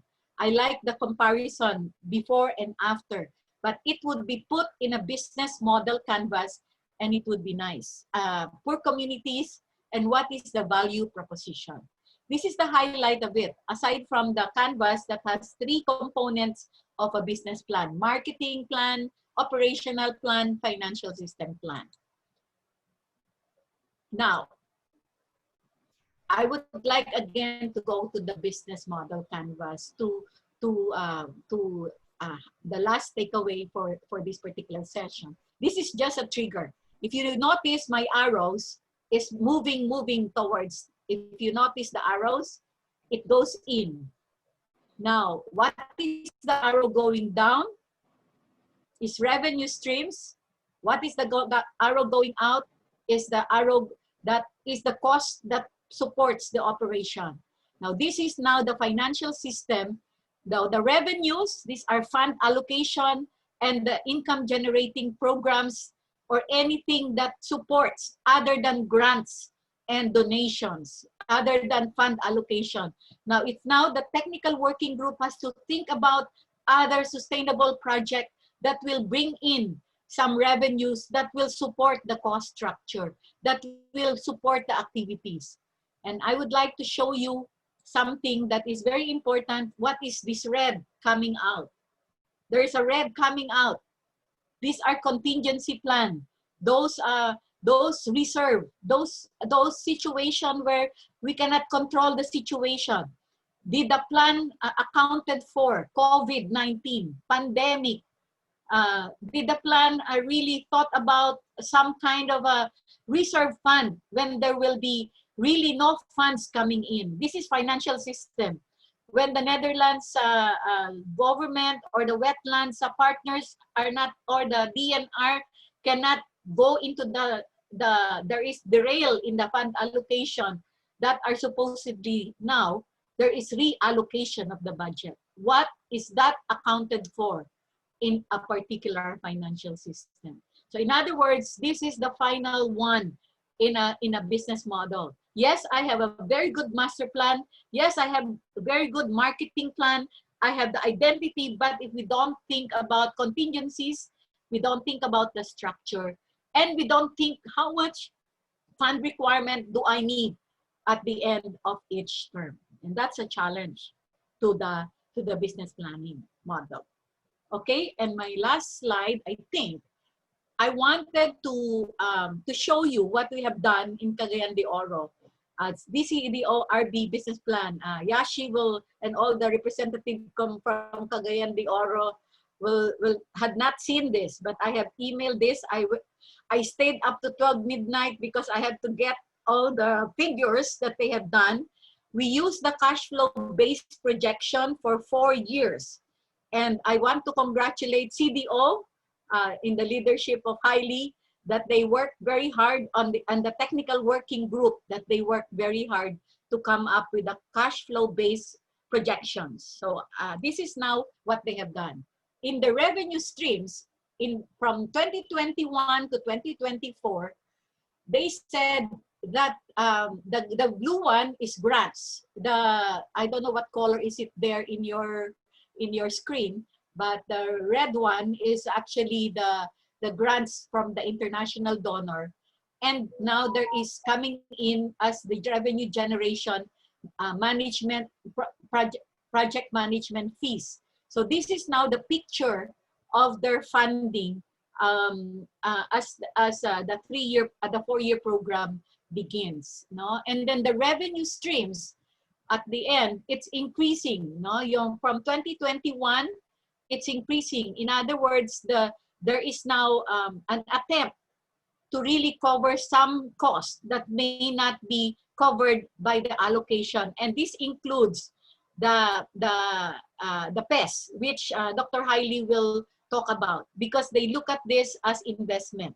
They put it as investment. This is some ideas where you look at the revenues, which is the payment for ecosystems that is captured in the revenue streams. How it's done, it's actually a trigger to all of us, because it's just really patikim in the how we come up with this. There is a template for this particular. And then the other one, revenue streams. Remember, the financial has revenue streams, and then now the cost structure. Now, in cash flow, there is what we call investing activities. There is what we call operating activities, and there is financing. They will borrow, but actually there is no financing. There is no gray. So CBO has no plans of borrowing money. These are the 3 cash flow based operating activities, investing activities, very small. Investing are the infrastructure that they want to have, a building and all the other physical assets, but heavily, their programs are heavily on the operation. This is how a good steward of PES is done. No? They really put in to the operating costs. Now, costs. Now, program costs, you see, if I am a good steward, I will question if there is more in the personnel cost, more than the programs. So in other words, they will invest in the next 4 years, in the next 3 years, 2021, 22, 23, 24, in the next 3 years is that they will allocate this amount for program cost. Now, in the system of fund management, you will not leave this canvas without looking at how much fund will I need at the end of a period. Now, the cash flow, I missed one slide, the fund requirement. Yeah, this is the fund requirement.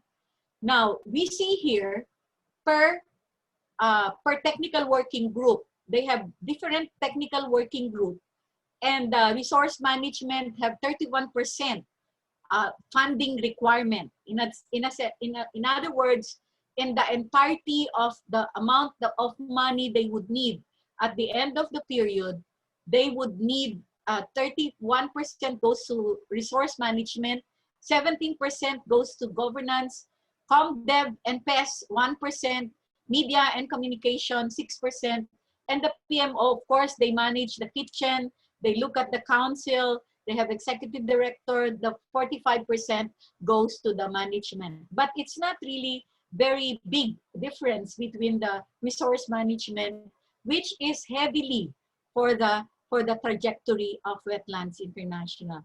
Now, you would notice that in the fund requirement per year, it's lessening because they are beginning to reflows some of the funds that they have put in the first 2 years. So it's now lessening to 7 million fund requirement per year. Okay, so I'd like to leave you at that because I want to ask again my question before is that do you think that the master plan needs to be enhanced? Do you think that the master plan needs to be looked at? Okay, so I wanted to pose the question to all of you.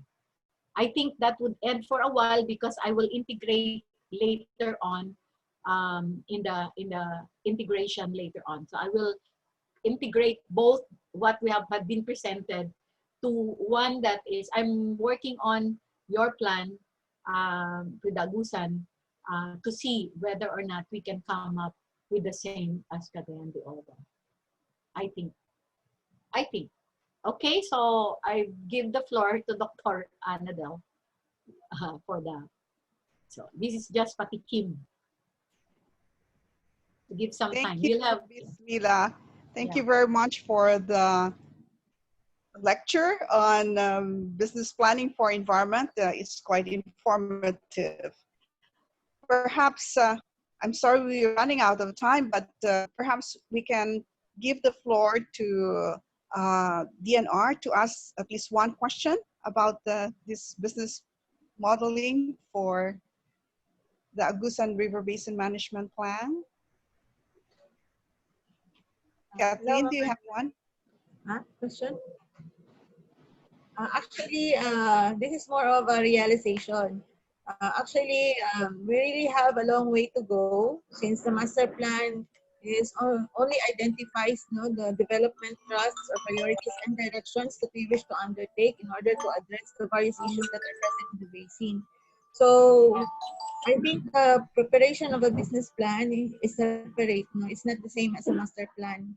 So the business model, if we would be able, hopefully, we will be able to make that, develop that, formulate that with your help. So I think that will also ensure that funds will come in so that our plan will be implemented. But we still have really a long way to go. Honestly, we at the national government agencies, we're not really literate, when it comes to business side, because we are mostly technical people. So that's why we really need the help of outside people, experts, so that we can really see our plans in reality. We can see fruition in the future. Yeah, thank you very much for your reflection. Certainly, we can do some more after this webinar. And also with our stakeholders, the Chamber of Commerce in Agusan, I hope they are represented here. So without much further ado, let's have a break, a short break, and we'll come back for the talk of Dr. Hailey Kiawit on the landscape fund approach. Thank you. Take a good break. Please come back in 10 minutes. Thank you. Don't turn off your connection. Just mute yourself or turn off your video. Thank you.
Hi, Kat.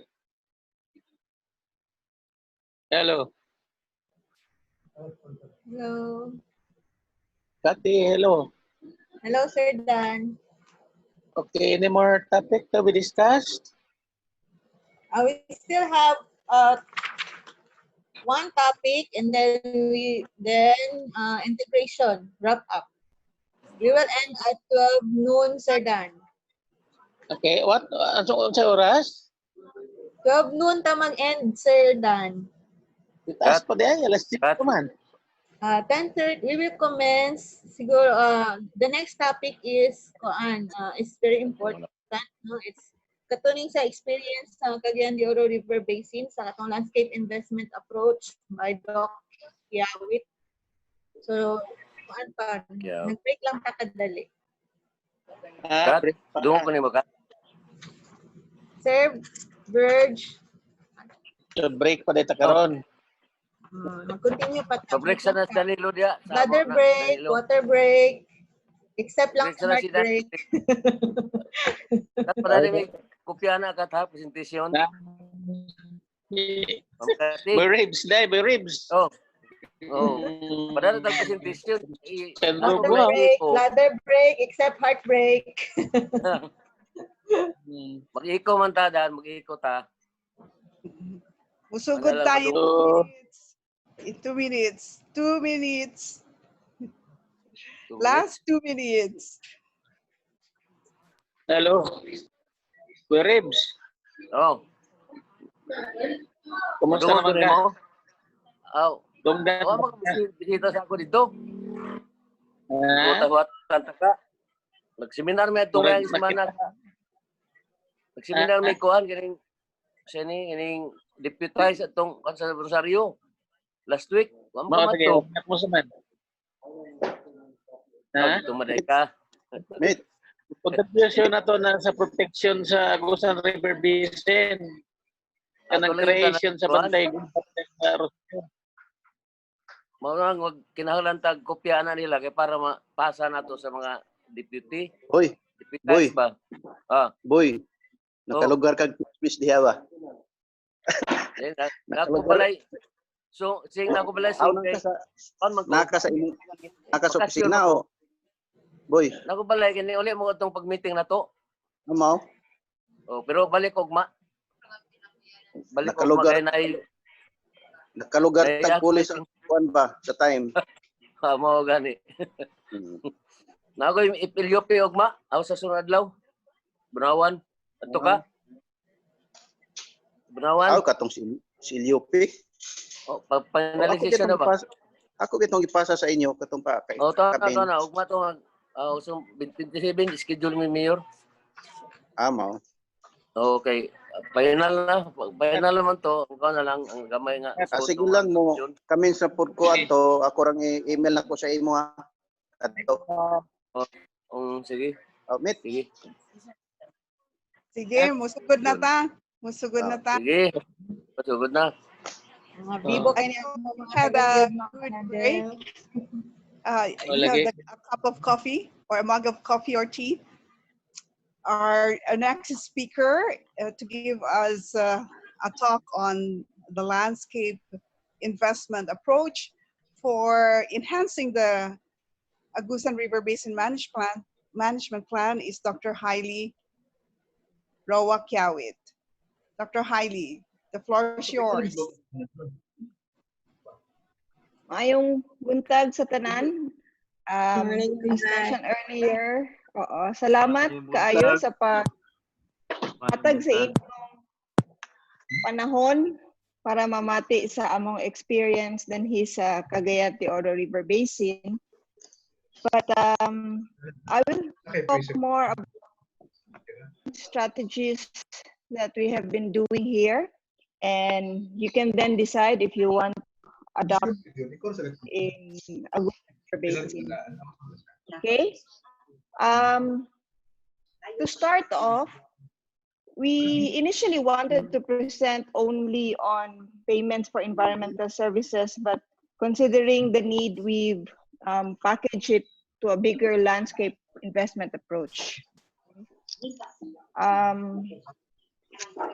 So when we talk about environment, we usually have to use the word ecosystem services or ecological services or environmental services. That's because many really don't understand the environment. So we use this term. And what are these? These are what we call as the direct and indirect contributions of the ecosystem to our human well-being.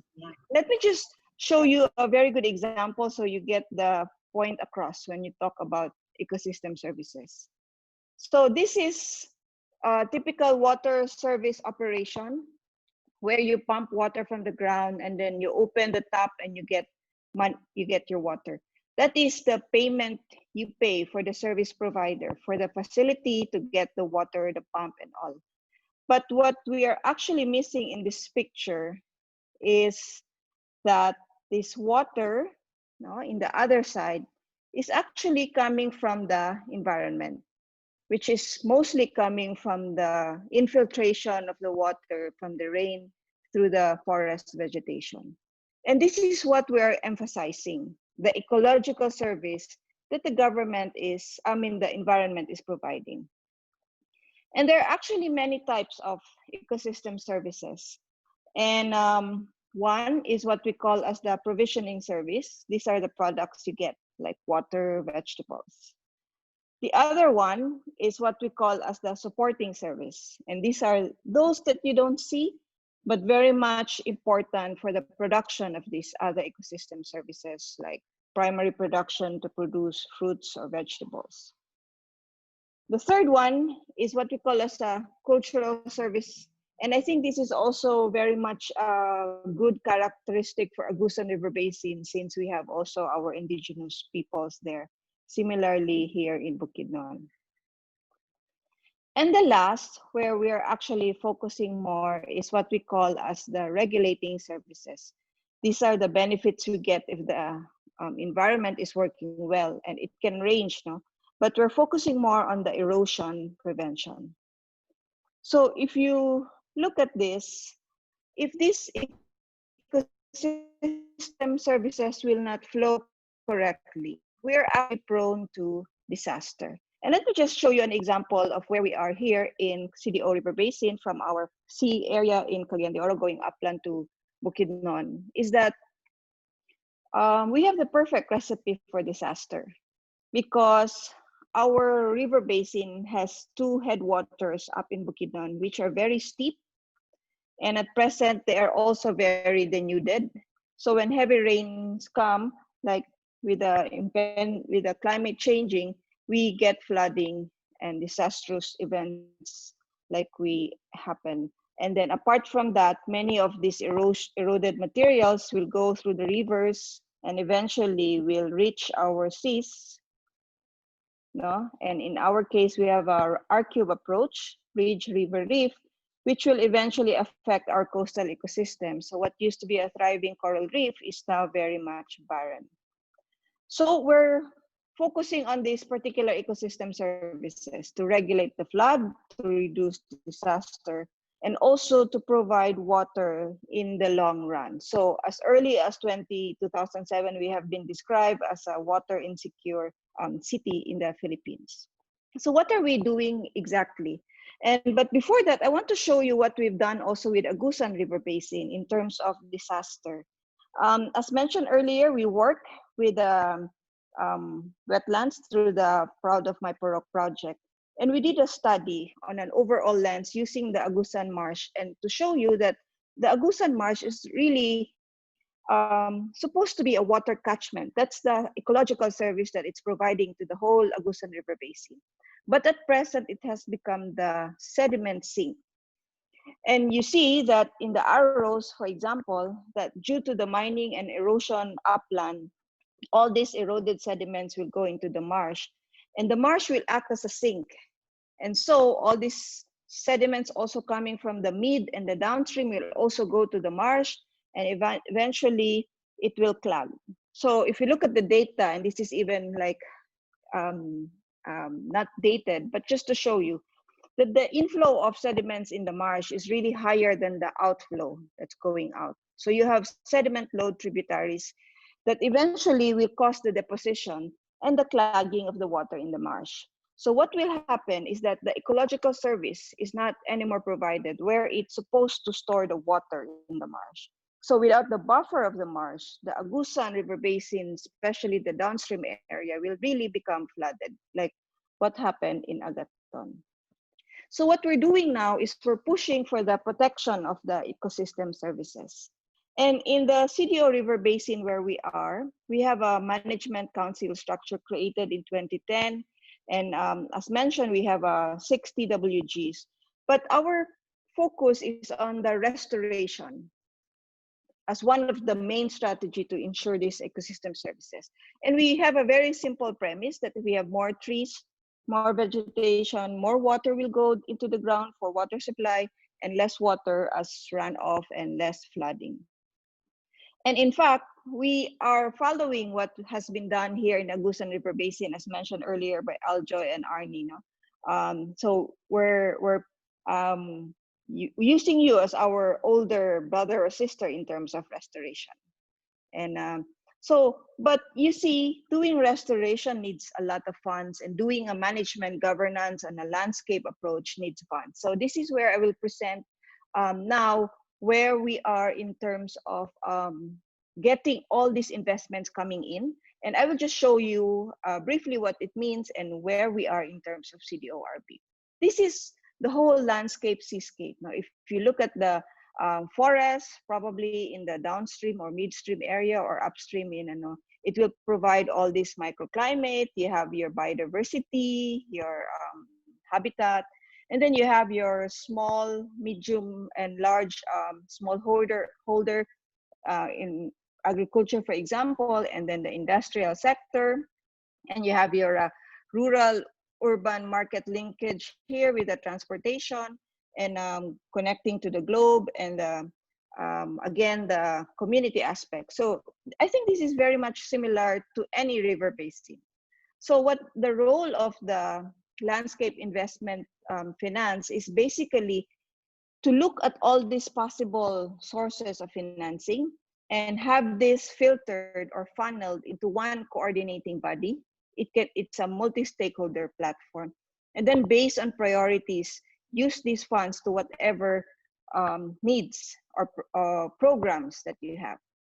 So in CDORBMC, we are lucky we've got the support of the Netherlands government, and we have what we call as the LIFT, the Landscape Investment and Finance Tool, which we are also interested. We're happy to also run it with you.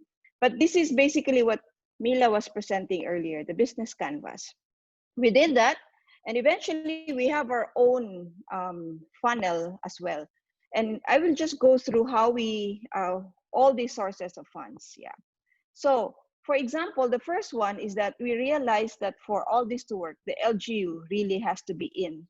And in particular where we are, the LGUs has to be working together. Cagayan de Oro cannot work on its own because it's very much interconnected to the upland municipalities.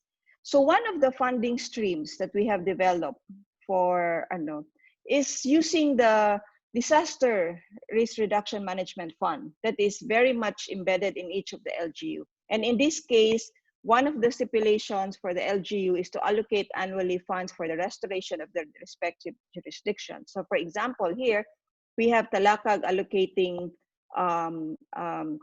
amount for one of the people's organization. But in this case, many of these funds were not used because of COVID. So this is an example where you can tap the local government unit. Apart from the Dream Fund, we have also established what we call as the PIS, the payments for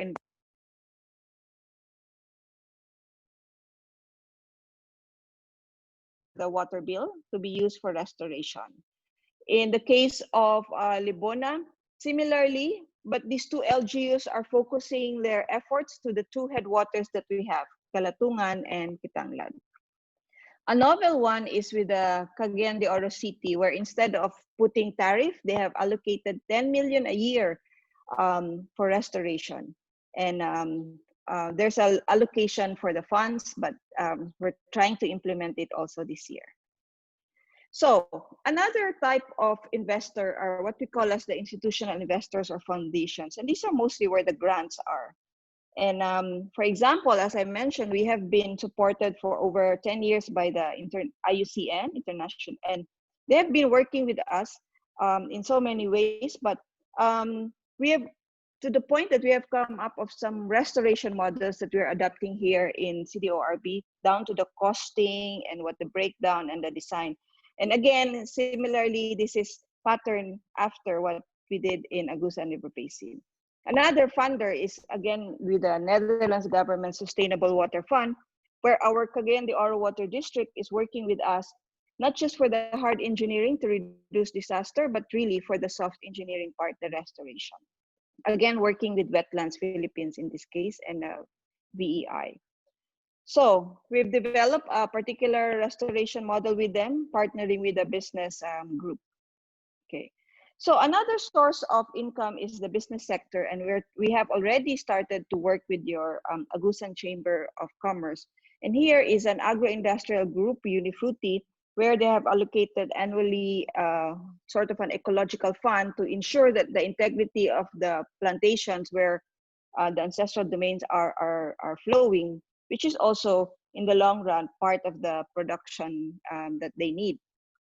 Another one is again, this is a bit novel. It's a river basin type of ecosystem services where our indigenous brothers in one of the headwaters are providing the services by the restoration of their lands to ensure less flooding in CDO. And here the buyers are like companies, communities, businesses. And here we have Del Monte and Shell as the biggest investors. And also with our water district, we were successful in lobbying with them. So they have allocated annually 4 million a year, which may range to 4 to 6 actually, for the restoration and rehabilitation and recharge of their watersheds where they were pumping water. Another one is, remember, the LGU has some pests that they've allocated, and one of the modes is we partner that with another company, and in this case, this is with the Dole in providing seedlings, which is actually, if you cost this, it's really very expensive. So another model that we are targeting now and still working on are the banks. And here, as I've mentioned, remember, we have costed to the point that we have down to 3 years. And here, the banks banks and cooperatives are working with the communities, waiving the usual working requirements as part of their community development plan. So if you look at our river basin, all the reds, we still have a long way to go. The greens are where our existing restoration efforts are mostly coming from NGP. So it's still a long work, but at least we have started. And this is the ambition we have when we work with Agusan River Basin, that eventually all this tuog, rosewood, would really come back. Especially I heard there's one that's supposed to be cut. So similarly in Agusan River Basin, we also envision that eventually, apart from the restoration of the ecological services, but also the return of your very endemic species that is very much a character of the Agusan River Basin. So thank you. Annadel, I'll give the floor back to you. Yeah, that was very good. Yeah, it's very inspiring. It has the financing from the landscape was realized or is happening in Cagayan de Oro River Basin. And I'm sure it can also happen here in the Agusan River Basin, especially with our stakeholders present here. And now I would like to give the floor to anyone who would like to ask a question to Dr. Hailey. Kinsay na question kang Dr. Hailey? Yeah. Pwede ra Bisaya. Kay Bisaya ang Pwede ra tatanan. Bisaya. Sila naman ang Tagalog. Or is Dr. June Okay lang, there? nakaintindi naman ako. Okay lang. Dr. June, are you there? Dr. June Mercado? Do you Yes, have? I'm here. I'm here. Sorry, if you want to ask a question, you can just unmute your microphone, and you can, yeah.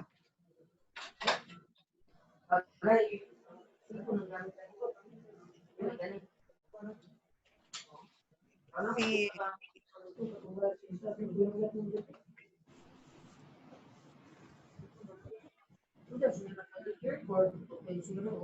so sorry, I cannot see who is wanting to ask a question.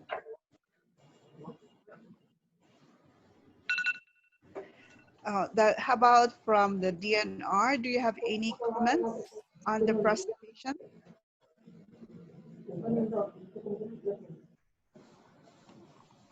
We don't have, hello? Yes, Dr. Hadi? Who? Si Kate. Hello. Yeah. Actually, we really aspire, no, we are really aspiring, no, that the ARB will reach even 1/10 of what CDO River Basin has achieved, since we are closest to them, no, by education.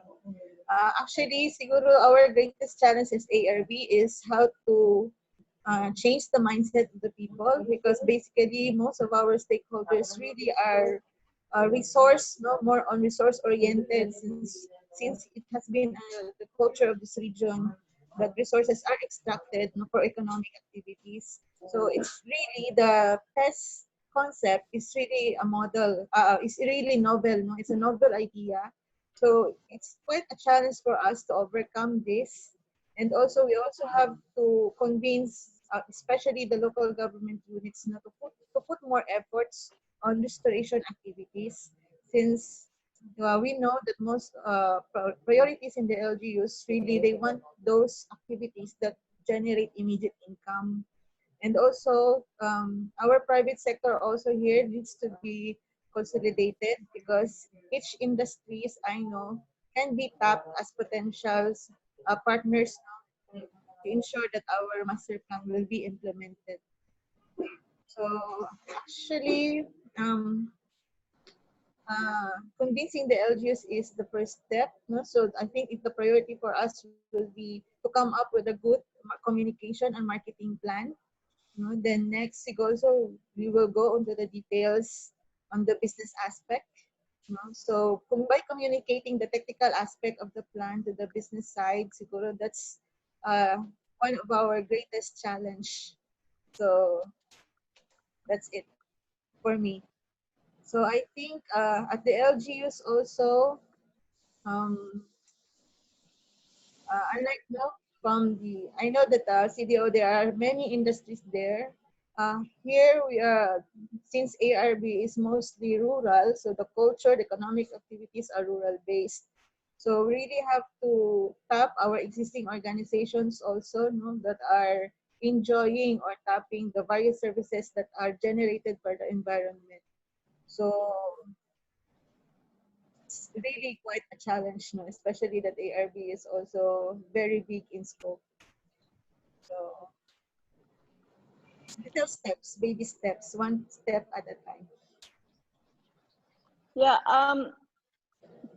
Thank you, Kate. Actually, yeah. I mean, we're 10 years old, but so I'm just showing you more of the milestones. But of course, the story wasn't really that easy. But I think one of the most important thing that you really need to do as you're starting is really the social marketing aspect. You need to convince the buy-in. And as I've mentioned, we've tried it before, it doesn't work, but I think using the concept of ecosystem services, these direct and indirect services that you get from the environment is a good sort of a currency, no, as a good medium. Because if you just tell them that it's your role as a human being to protect the environment, it doesn't work. But if you tell them that you get something from the environment, like the flooding, the provisions and all that, it works. So you need a good campaign manager, and I think there are many players in the whole Agusan River Basin. Second is one thing that made us also a bit successful, especially in the coastal alliance that we have is even older than the river basin, is we really use the science and popularize it. This is a very good example. if you can show to the all LGUs that the role of Agusan Marsh as a sediment sink, when it's supposed to be a water storage sink, no, it's not fair for Talacogon to be putting all those money for restoration of the Agusan Marsh when the inputs are coming from Esperanza, Moncayo, Maragusan, yeah? So I think you need to have more of this technical information, the science base, to show to the different LGUs and to convince them that objectively, you really have to do something to ensure that the flow of these services are there. The third is that it matters really sometimes the leaning of the LGU mayor. No, our problem is every 3 years we have to work with another new mayor, and it's difficult. But that's something that you have to accept. That every 3 years when there's a new mayor sitting down or a new mayor, you really have to go again and orient it. And that's one thing that you should already build in your schedule or in your operating system. So yeah. Hope this helps. Thank you, Dr. Hailey, and thank you, Ms. Kate, for your reflection. And we can work together after this. There's one question here. Maybe we can still respond to this. This comes from Ma'am Emily of the PASU of the Agusan Marsh. Is there a completed or ongoing effort under the ARB to compute the sedimentation rate in the wetlands in the ARB for possible pests to mining companies and other industries? Do you have any, Dr. Hailey or Dr. Yeah, maybe somebody from the ARB group, but when Arnie and I did this, we only base it on secondary data, right, Arnie? We didn't even do the actual sampling because that wasn't part of the plan. We just wanted to see the whole ecosystem approach and the ecosystem lens to see where the connectivities are. But it's really good to have this monitoring annually. You have the Caraga State U, you have the SUU, so maybe you can ask them, maybe that's a priority research and development that you need to put in to get the technical information and really present this to all the LGUs. And maybe Arnie, you want to add? Yes, that is correct, but I would also like Dr. Hailey to add, and also to the presenter of this master plan. Congratulations, it has been a long birth. Namely, I see in your allocation and the activities a risk that PASU will not get it the way she wanted. What I'm referring to is the need to transfer science knowledge into new approaches, for example, of DPWH. We all know, traveling up and down the river systems, that you see certain stretches which has been canalized with concrete, others with riprap, now increasingly with tree planting. And in some cases, the approach to try to reduce flood by putting a river into a canal actually means that more sediments is exported to the next LGU and the next LGU. And I have noted in several projects, including the projects together with Xavier and Dr. Hailey in Agusan, that there seems to be a big need, for example, for DENR and DPWH and scientists, other scientists, to sit down and work out what is actually the best thing in reducing sediment deposits when it comes also to Agusan. Is that you want to use more nature-based solutions? Because we think that most of your rivers can do very well by replanting, as explained, and do not necessarily need more concrete, and it is better to let the river flow the old way than to try to make them into canals. That has also been the lessons learned, for example, in countries where I come from, Netherlands and Denmark, where the government now is reallocating up to 90% of their funds for restoration and not for traditional flood mitigation. So I see here a potential little bump for the PASU of Agusan Marsh that she will not get it her way unless the lead government agencies, that would be DPWH, is interested in trying to pilot more of the green solutions to reduce sediments. The other short I would say is politically, I noted in Agusan, in Compostela Valley, that nobody really wanted to take the challenge with the private sector, those that has been the drivers to put up plantations the whole way down to the riverbanks. And if that is not being adequately addressed, also for the safety of local people living near the riverbanks, you cannot get rid of the sediment inflow to the river. So the private sector also plays an incredible big role in recognizing that they have to withdraw at least many meters from the riverbanks. No bananas, no pineapples in those zones. Thank you, Arne.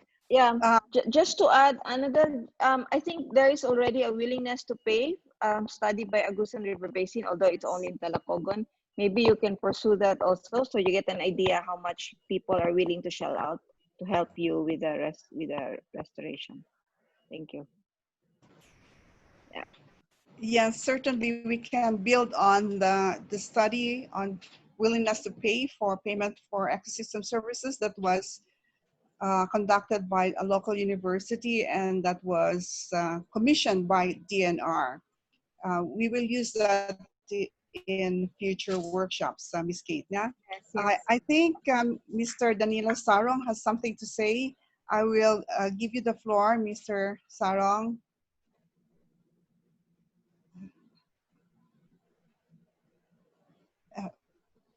Please unmute yourself, Mr. Sarong. Yeah, unmute your mic, please.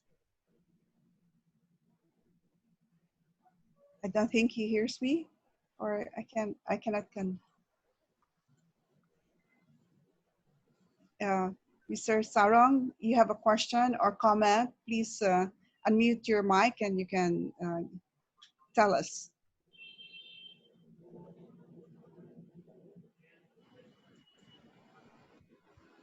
Okay, probably.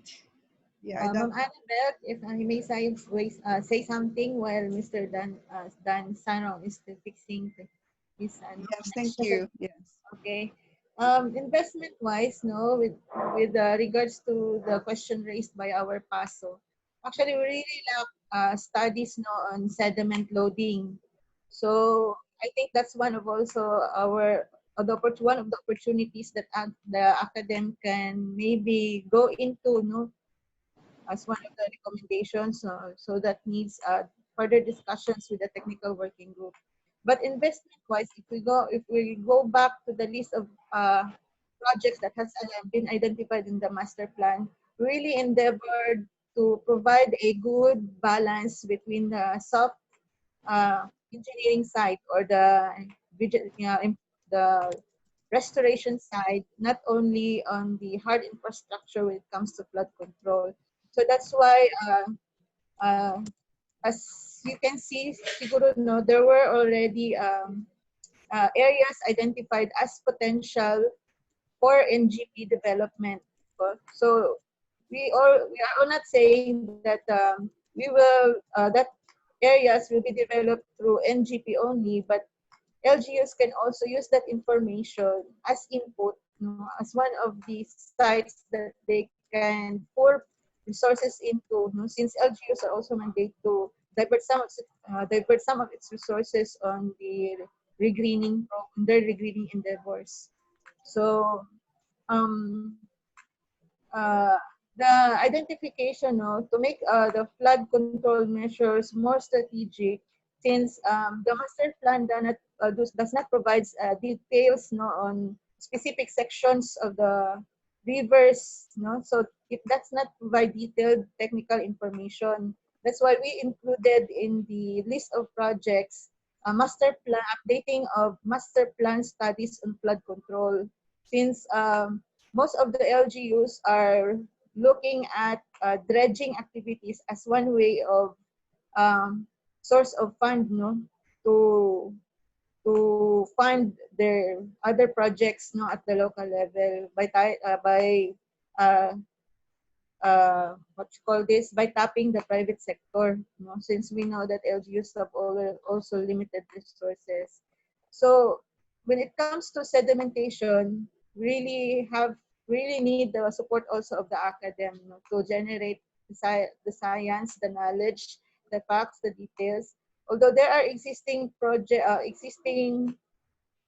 how this there are already updated data, no, like for example that been generated by example no GeoSafer that are under the umbrella of the CSU. So I think what we need is really to communicate those data, no, and use that, integrate it to the designs of DPWH, no, in developing and improving the engineering aspects of the flood control infrastructure.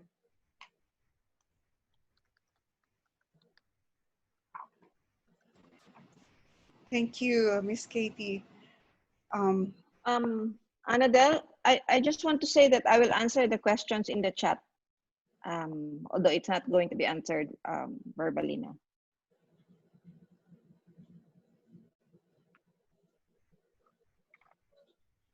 You're in mute, Annadel. At 11, we will have a group photo, but right now we still have 5 minutes for your questions, and Dr. Okay. Hailey and Dr. June, who is also around here, can probably give us some answers to the nature-based solutions that we have undertaken in Agusan River, particularly in Talacogon and Moncayo. While June is one question here, is there a positive downstream ecosystem service in both river basins? Yes, for example, in CDO, the cultural service, we have become a popular river rafting. So that's a cultural service in terms of recreation and tourism. Agusan River Basin, I know will eventually, once you open your Agusan Marsh, is another recreational biodiversity service. So that's one. Challenges to PS, I'm telling you, it took us for Cagayan de Oro, although it was landmark getting 10 million, it took us like 6 years to lobby. But for some LGUs with the upland municipalities, it took us a year. So sometimes it depends on the, again, as I said, the council, the municipal or city council, where they are leaning towards, and also it matters you have a local champion. In our case, we really have a councillor who we tap as the local champions to push the ordinances. But getting a PES, like a willingness to pay, did not work with us. We've asked all the Cagayanans if they're willing to shell out 5 pesos a month to help the environment, which is equivalent to 1 kwek or one cigar. No, it did not work. So it matters, again, the mode of the PES you want to implement. Maybe different local context, but we've tried so many modalities. Some work, some will not. So you will experience this also. June, okay, I'm checking the other questions. Thank you for sharing, yeah, the experience in Cagayan de Oro. So we will be more realistic also in our expectations in Agusan River Basin. Hello, Ma'am Annadel. There yeah, was a question on what intervention can be applied to a river with long-term siltation. So in Agusan River Basin, we have been putting a proof of concept. In Talacogon, we put up the forest landscape restoration. How can we prevent soil erosion, landslide by restoring the forest? So as indicated by Aljoy, we have this framework species technique where we have around 30 different species of native species. And then we included economic species like cacao and fruit trees to be part of the livelihood of the people living in Talacogon, primarily the barangay of Coliram. And then in Moncayo, we are also providing a proof of concept using the riparian buffer forest restoration. So by law, the riparian zones are in built-up areas is 3 meters wide, as indicated by Arnie, and 20 meters in inalienable responsible land, and 40 meters in forest land. So if we can revisitate this area, the revisitation really helps in preventing siltation to the river. As you can see, as presented by Aljoy, that you can really see a lot of scarred areas along the river banks that need to be revegetated or rehabilitated. And then in municipality of Moncayo, in the barangay Sanusi and Poblacion, we showed how to restore the riparian zone. I hope that the other the LGUs and other partners, the DNR, will scale up this concept to other areas in the basin. And these two are very important element in controlling siltation in the river basin, in the Agusan River Basin. But there's also another model we are developing along the lands. It is conservation agriculture with trees. How can we reduce the erosion or siltation coming from the farm? So we have two approaches. In the forest areas, we have this forest landscape restoration. And in the agricultural lands, we have this conservation agriculture with trees. Basically, this agroforestry. And on the riverbank, we have this riparian buffer forest restoration. In riparian buffer forest restoration, we also integrated livelihood aspect. As you can see, the one presented by Dr. Kiawit, a little expensive because we are embedding livelihood component on this restoration. Because we are dealing with the communities and they need to have a source of livelihood while maintaining this riparian zone or the forest landscape zone, and as well as in areas in agricultural lands. So in Agusan River Basin, either in Moncayo or in Talacogon, we did not have the landscape, meaning areas between the forest land and the riparian zone. I think we need also to show like a proof of concept. How can we stop erosion, soil erosion, or sedimentation coming from these lands by showing this agroforestry with conservation agriculture. So so that people have a place to see what are the system or technologies that we can employ to be able to preserve the integrity of the river basin. I think that's those are the important things that we need to do. Thank you, Dr. Jun, for Hello. your inputs and reflections and suggestions for next steps. I think we need to proceed now. Let's have a group photo. Can you please turn on your video so Ms. Riza can take our photo to document our session today? Hey everybody, we'll take 2 shots because there are 2 pages in my screen. Okay, I'll wait for everyone.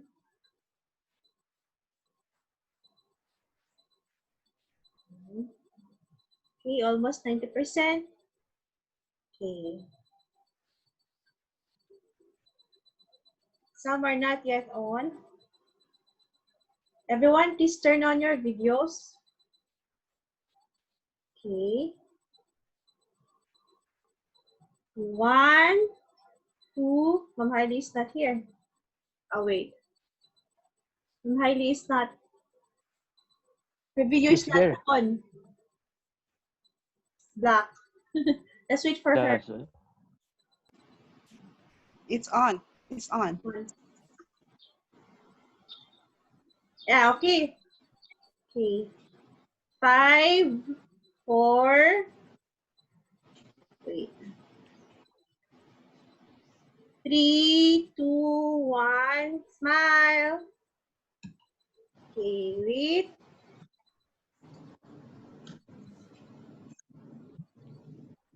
One more.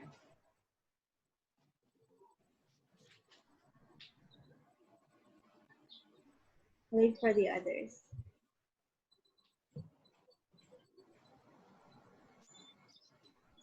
Wait lang.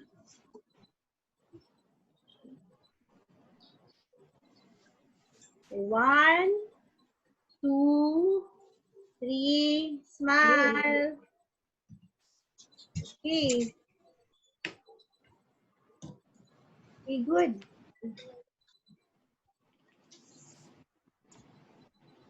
Wait lang, ma'am. Okay na? Yes, Wait ma'am. pa. Opo. Okay na. Okay na po. Okay na? Thank you. Thank you, Riza. Now, we go back to listen to Miss Mila.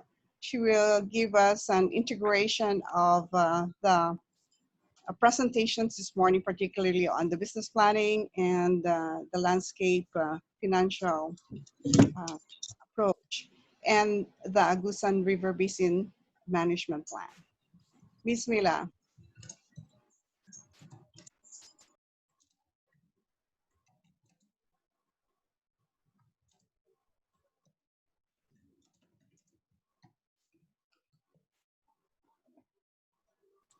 What I'm Nakamute going ka, to do Mila. now is, yeah, thank you. I wanted to, maybe some of the players, what I wanted to do for our integration is not to give more inputs because most of us are already hearing many things, but I'd like to use the whiteboard to integrate some of the challenges that we have for the master plan.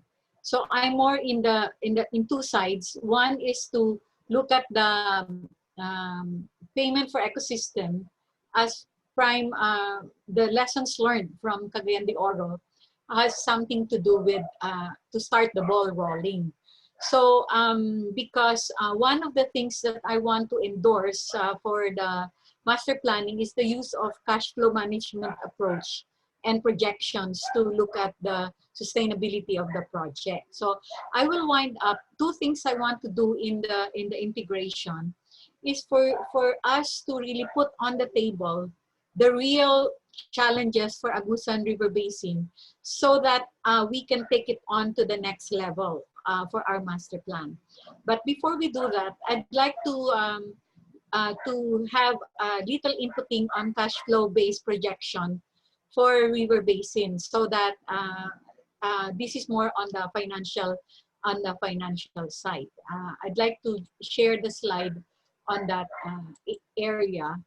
And then I'd like the representative of each of the working group to really look at the challenges they have in each of their thematic approaches. I'd like to show you, because I put more on moving towards sustainability, but I'd like to first of all share notes on cash flow based management on the projection, which I want to have a takeaway on this. I know that most of us are social scientists, but more on looking at the cash flow so that we can see sustainability. Cash flow is a method by which inflows, sources are forecasted, and all costs outflow are anticipated based on cost structure. So cash flow statement or statement of cash flow is the movement of cash showing liquidity.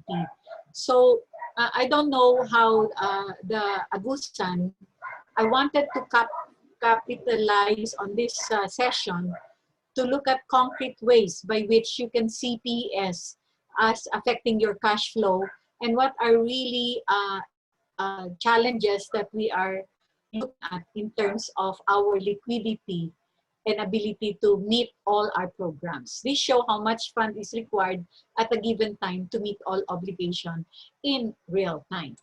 So in other words, cash flow refers to all income derived from business activities minus all related expenses. And then increase in receivables, or and then on the investment side, infusion of capital. Do you think you need to have some kind of a, this is actually shifting from the talk of programs to really hard currencies and hard finances to have capital infusion based on our budget. So if we will call out the programs that we have presented in the master plan, how much of this are operations and how much of this are capital that we can use to have return, if in case we cannot encourage the public to pay for our services, and if there's a need for financing. And I don't know, this is beyond our, but I'd like, for the benefit of the real cash flow, to look at increase in financials as to if there is cooperative movement. I just like to flag, I don't know how many cooperatives are participating in the project of Agusan, so that in the structure of sustainability, there is cooperative movement, particularly in the cacao farmers who will be looking at cacao production and cacao marketing in the future. If we need to set up some kind of a structure by which the people's organization can be mobilized, not just dependent on the infusion of the government. So these are some things that I wanted to put on the table as a discussion. How can we make our program sustainable? And how can we make this through some of the structure that is manageable? So those are things that I wanted to put on the table. So if I may just write some things, because one of the things that I was beginning to write down is on the moving towards sustainability planning.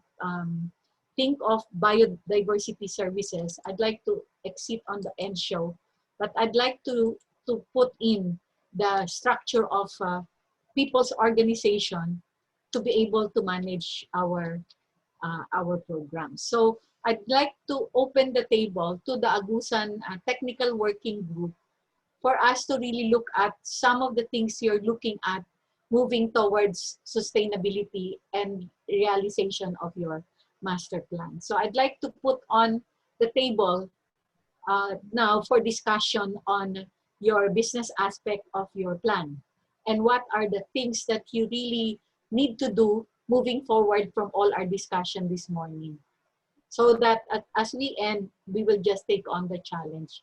So anyone from the technical working group that I'd like to open up this discussion so that we can put on the record what you think.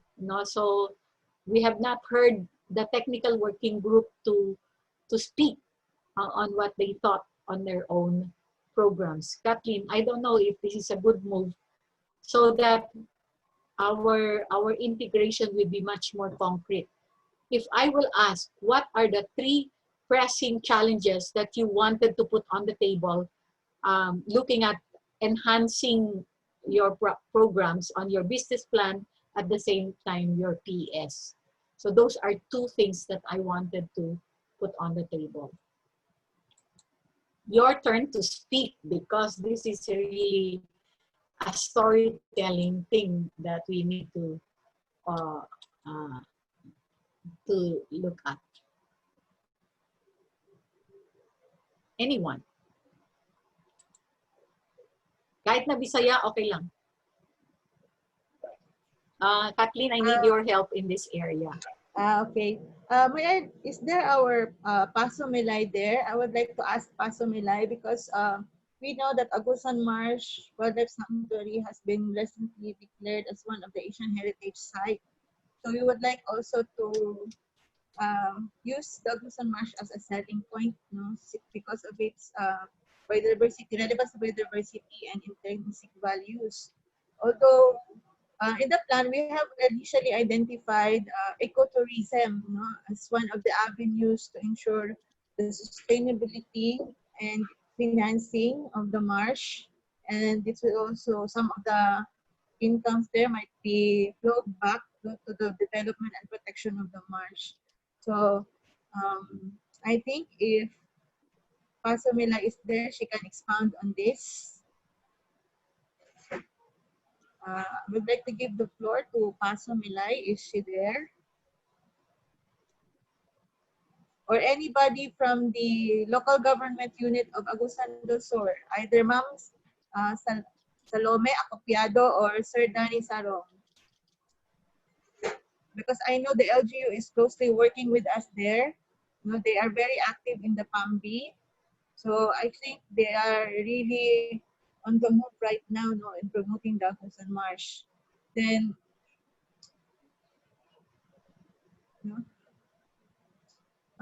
challenges also I see is preserve how to market the the hydrological values siguro to ensure sustainability of supply of potable water to our stakeholders, because this has implication to health and sanitation, the availability of water.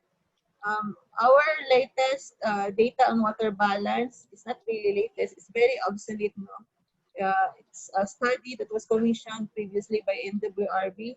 So I think if we have that, actually we have identified that as one of the priorities, because data that can be generated from the latest water balance studies can also help us promote and market the supply of water, so that in order to get the participation of all stakeholders to ensure supply, sustainable, a good balance between supply and demand. What else? Siguro economic side, because since the economic activities in the basin are rural based, although we have plenty of people's organization and IP people organization that are already organized and involved in government projects, especially let me cite also NGP. So I think how to link the products from our NGP plantations to the market. So I think the enterprise development side, that's where the private sector can see their participation to pursue forward the countryside development in the basin. So I think the LGUs can also play a significant role also here, in facilitating facilitating channels between the producers and to the end users or the market.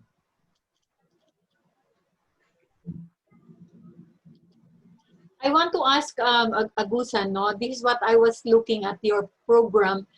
Do you have this value chain development approach on from the producers down to the consumer side on some of your the economic side of your enterprise development?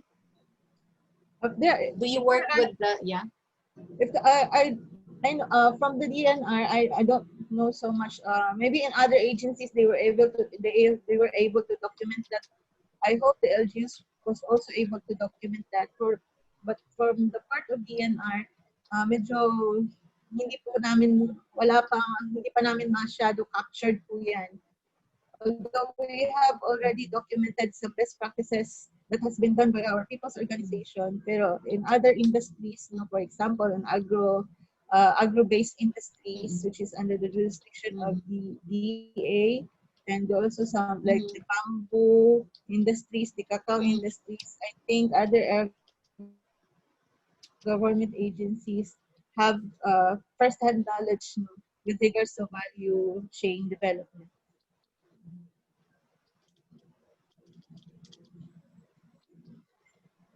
Okay, I wanted to ask, is there any presence here of your other technical working leaders that have some thoughts on sustainability?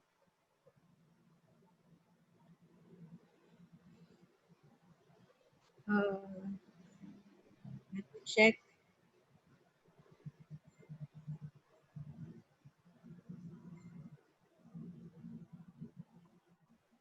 Are they? They are here, but they are silent. Yeah, because this is meant to be a forum because most of us are the ones talking, and it would be a good takeaway for us as we end the session because we have only 5 minutes so that we can wrap up some next steps because I want to summarize the next steps in the next slide because I wanted to use this time to wrap up. No, so two things that we presented today is actually how payments for ecosystem services can bring about at least different ecosystem. There is a very nice landscape that was presented to us, and each of the landscape has a potential to put in the program to sustainability. So, and I just have some 7 bullet points. Think of biodiversity services as a challenge to us. And the number 2, package these services in a sustainable way. So consolidate all the services. And then the issue of willingness to pay and the mode of PS has to be thought of by each of the technical working group. And come up with the realistic expectations. Maybe you need to look at your plan in the realm of expectations, and then they were saying the economic species has to be looked into aside from the other species like the poor and the farmers, and then integrated planning. And I want to bring out the last is the structure. This is a working structure which is related to people's organization, PO co-ops that need to work with you in a sustainable manner, and then the private sector that also involved. This I would say, are they like in your institutional development? I think that will come in institutional development. So these are some issues of that needs to be put in the plan. Aside from, of course, promoting cash flow based projection so that we can narrow down to your economic, your revenue streams and cost structure. Yeah, those are the 7 points that I have noted from all the discussions we have on the table. So any more? Yeah. Okay. Actually, in the structure of our sub-basin management councils, the private sector have one seat there, so their interests are represented, so they are involved in decision making. Okay. Okay, that's good. How about co-op? Is there co-op? Co-ops, it's depend on the structure of the management council. So it depends on if they have consolidated all the organizations, or they would prefer individual industry representation. So it's really a deciding point for the council. So any more? I didn't see you chat down.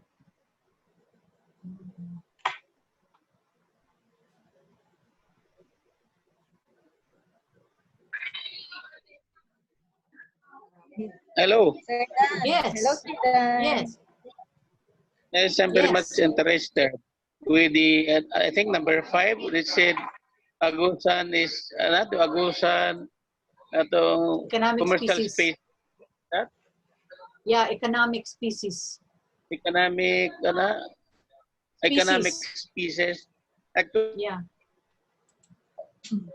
Agusan del Sur, that is paid program, the USAD or Upland Sustainable Agroforestry Development, of which one among our species is the falcata, which is, for us, falcata is one among the planted tree species which very much valued by our people here or constituents of Agusan del Sur. And in fact, we already have our plantation, private plantations with several enrollees, around 1,600 hectares, 68 hectares. So which is in the near future could help, of course, for the economy of Agusan del Sur. What I want to point out is there anybody can help with regards to, of course, the value added? Because most of the raw products were brought to neighboring regions or neighboring provinces, because we don't have what we call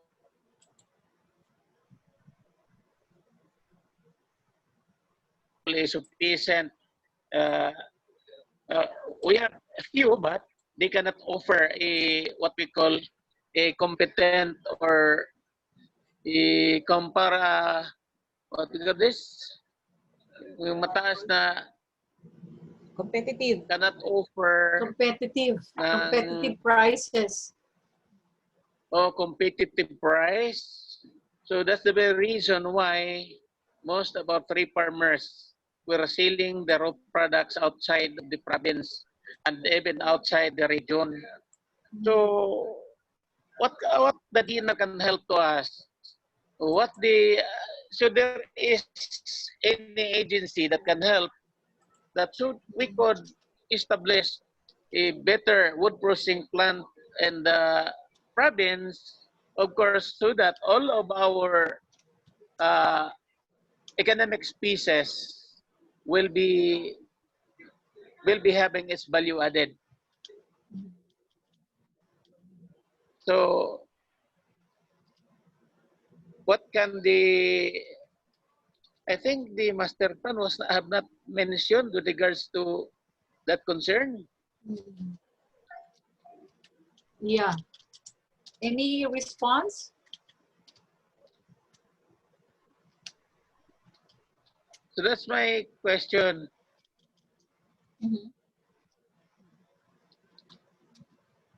Oh, okay. Hello. Hello. Okay. Siguro that can be one of the agenda that we can discuss further, no, during our TWD meetings. I admit that the economic side in promoting, especially on promoting Kolkata, no, is not thoroughly discussed. But actually, the master plan discussed only a brief scenario of the state of the wood industry in respect to the existing policies, no, imposed by the country. Actually, in the identification of species, no, Kolkata is also recognized, no. Actually, we are adopting that, no, included that as one of the species subject under the NGP. But we know that Kolkata is an exotic species, so we're trying to promote a good balance between the planting of indigenous trees and also of trees that are highly valued, you know, by our farmers. So I think as for the control or regulating the existing market price, we have our existing wood industry cluster. So I think that's a good avenue for discussion, no, between the buyers and the sellers of Kolkata wood. So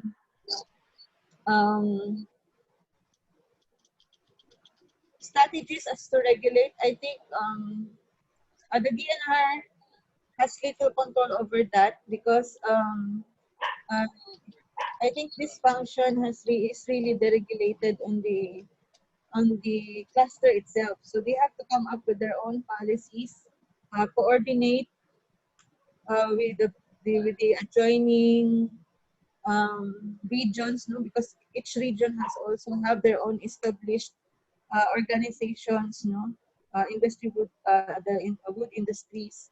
So what can only DNR can do is to facilitate, mediate, and communicate the concerns and more or less assist you. No? Um, Nationally, we have an established guide, no, as a standard pricing for each high value wood species. But actually, the local market is really very dynamic. So the dynamism on the rise and fall of the prices is really at the local level. So what only DNR can do is to provide the standard. So as the dynamics, as the changes, we also need the help of the DTI. So last question to the Agusan before we leave. What do you think, anyone can answer this question, what do you think will be the key challenges to implementing PES for you as a top priority? Getting into the last question of the PES. So I think these are some important takeaway that we need to put on the table. I'll write it down.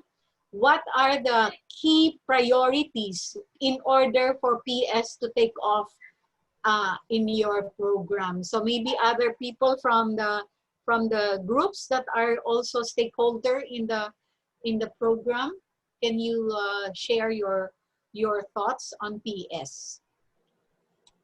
Yes, Mamila. Yeah. Can you Janina. introduce your name?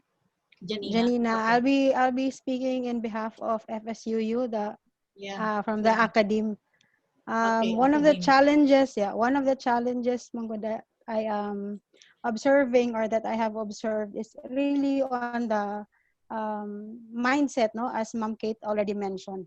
So maybe what we can do or what the academe can do is probably start to move towards accelerating and enhancing awareness, no, especially in the restoration of the Agusan River Basin through the PES. So probably since COVID man po, it's really quite difficult to start something physically. So maybe I don't know if it has been done through the TWG, Ma'am Kate, since I just joined also the academe here. But if it is possible, we can help in enhancing and promoting so that we can start that shift in the paradigm of how people think and how people, especially the stakeholders, know, in LGUs, and probably get the councils and the members of the local units to really understand why we need to restore the Agusan River Basin. This we have to back with science and education, and call for research. Good is a very feasible thing that we can do. Probably we can ask CSU and other universities here in Agusan to also help. So kani siguro, Ma'am Kate, is from ato nga point of view, no, dire sa ato sa local ba nga makaya nato og facilitate na siya nga klase nga pagsugod. Thank you. Okay, thank you, Ma'am Janina, for pointing that out. Actually, we have already put that on board with the preparation of our SEPA. So actually, one of the priority activities that the secretariat, no, secretariat to the ARGB, is the preparation of the SEPA. So that was again, preparation of SEPA. Communication, education, and public awareness plan. Mm-hmm. So I think that's also one of the priority activities identified under the institutional development. So we really are hoping. Siguro, Kate, siguro we will let them gather and then you will respond later. Okay. I want to get all the others and then you can have your response later on. Okay. So we just collect from them and then later on you can respond. Okay. I just want to capture all the moments of thinking for other people. Will that be okay? So okay. Yeah. See, any more from other groups? Really, we can put the challenges in place, top priority. Hello. So I would like, yeah, okay. Can you introduce yourself?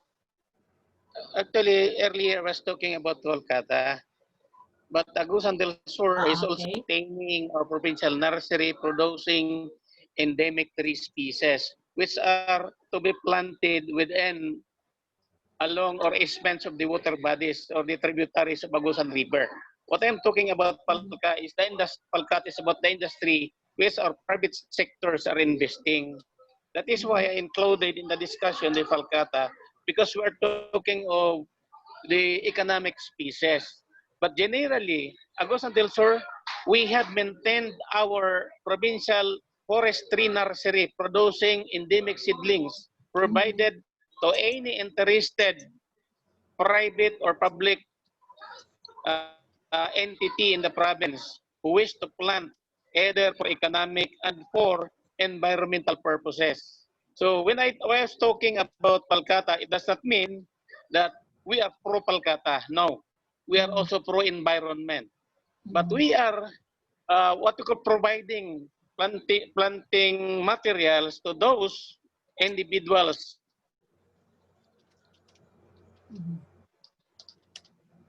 Okay. who wish to develop their areas with Palkata. The Agusan del Sur is pro Palkata, which I know that could contribute siltation to the Agusan River. But most of the areas, most likely the tributaries and the small creeks, we were encouraging our individual farmers to protect the easement by planting endemic tree species. That is why we maintained our provincial tree nursery to provide planting materials for endemic tree species. Okay. Okay. Okay. Thank you. Any more? Because I've seen several comments regarding Palkata, so I have just answered that Agusan del Sur is not Okay. Just so okay. that's Okay, why thank you. I have clarified that the provincial government of Agusan is also maintaining a provincial tree nursery producing endemic tree seedlings to be provided either private or government entities who wants to plant trees for economic and for environmental protection. Okay. Yeah, thank you, sir. Yun lang po.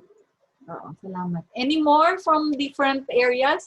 So we see paradigm shift, provincial nursery, we are concentrating on pests.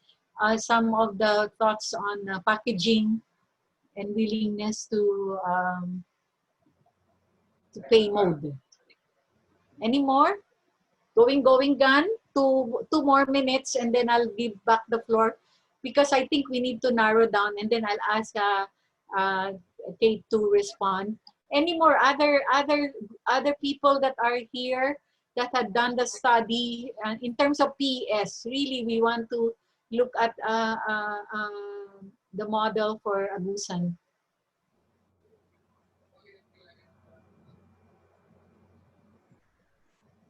Any more?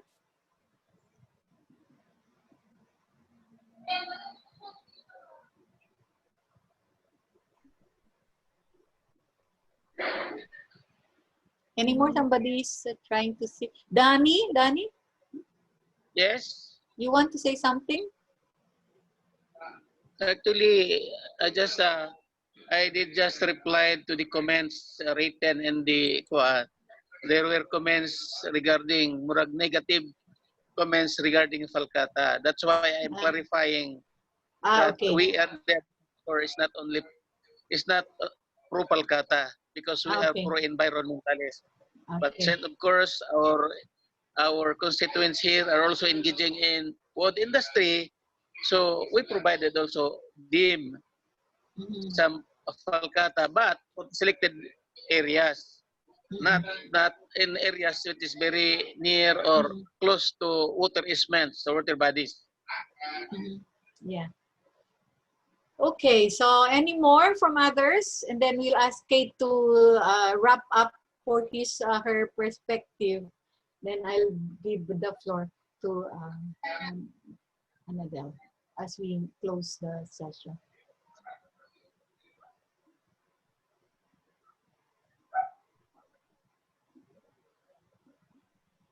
Kate? Yes. Yeah. Wrap up na. If may I add, no, siguro one of the challenges in implementing PRES siguro is our stakeholders' willingness to pay. No? Siguro, I know that it is a universally accepted challenge, no, since how to plow back collected fees from services. That's, I think, one of the study areas that we should also look into. Second, siguro is really the localization siguro of the master plan to the local development plans, because that will ensure support, no, at the institutional side, especially the local government units, no, not only in the national government agencies. Because at the national, we have the NEDA, which can assist us, no, in facilitating the projects that are within the menu or scope of the national agencies will be included, no, in their investment plans. So, so the really, what else? I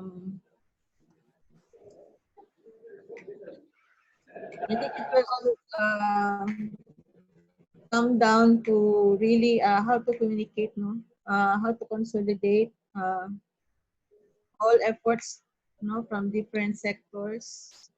So really, I think it really begins with a change in mindset, no, and also the cooperation of all.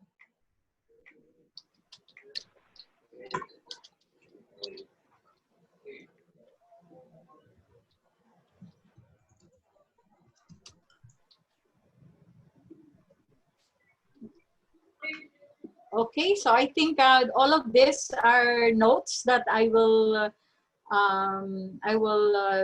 turn over to the whatever body that you will have. In terms of lastly, in terms of later on, maybe what you are going to do with the master plan, maybe on our last session. I think we concentrated on sustainability and PS. I think that would end this session for a while as we move forward. Okay.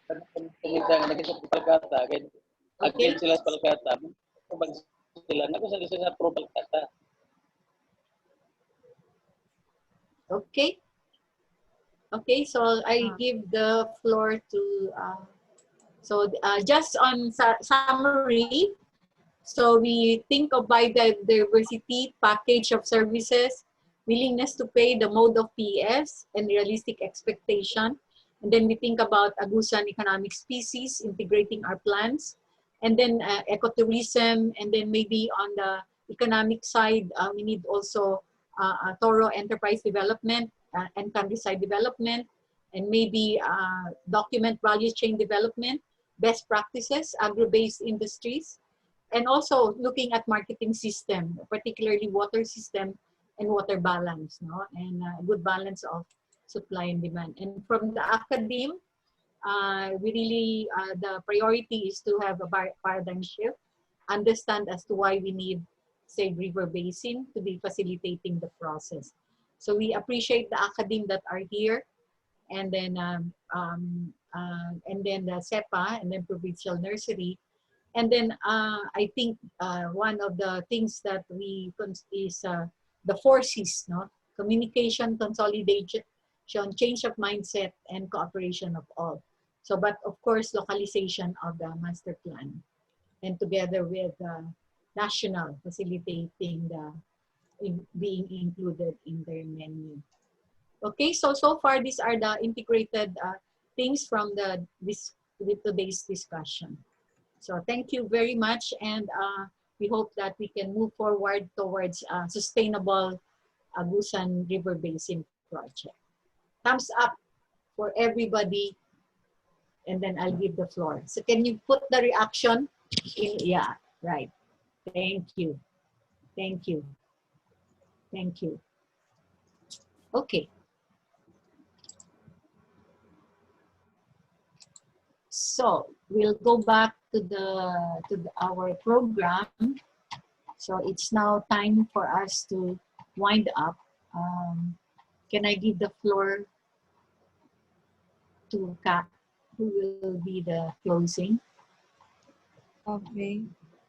Usually, before I close, I would like to give a rejoinder. Actually, we recognize the efforts of the provincial government of Agusan del Sur. They are really our strong partner in our pro-environment efforts. So that is, I hope to erase the misunderstanding. So although Kolkata is one of our flagship economic species, since Caraga supplies 90% of the wood requirements industry. But we recognize and even applaud the provincial government of Agusan del Sur for ensuring not only in promoting a good balance between production and production services of our forest in the province. Okay, so all in all, this is a good opener. Our webinar is a good eye-opener for us, especially the members of the technical working group for the Agusan River Basin. So we are excited, but we also recognize that there's a huge wall that we have to surmount, to overcome. So it's really a huge challenge. So we recognize that that's why we are initiating this. We are tapping who will be our prospective partners, because we recognize that government resources are limited, especially in light of the pandemic. So although we have this pandemic, but we cannot stop, because our immediate concern in the national really is economic revival, because we recognize that our economy is suffering. So we see this. That's why we are going forward, because we recognize that we have to contribute, to cooperate with other stakeholders in the ground, so that we can recover, hopefully, assist the government in recover our losses, especially in the economic side. So that's it. Supposedly, I would like to share. Can I cut you for a minute? Just for a minute. We cannot end the session without word from our country representative, Dr.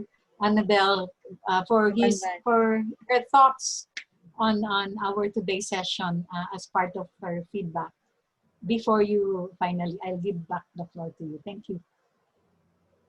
Dr. Annadel Cabanban. Thank you very much. I'm also very excited because I have seen the progress in developing a master plan in Agusan River Basin. And this master plan is already filled with activities and projections over 15 years. And so the next step is now business planning and the payment for ecosystem services to invest on the plan. So as I was saying, I do not know what I can show you oh no, I can't. Yeah, can I give you the floor, because I don't want this to be missed.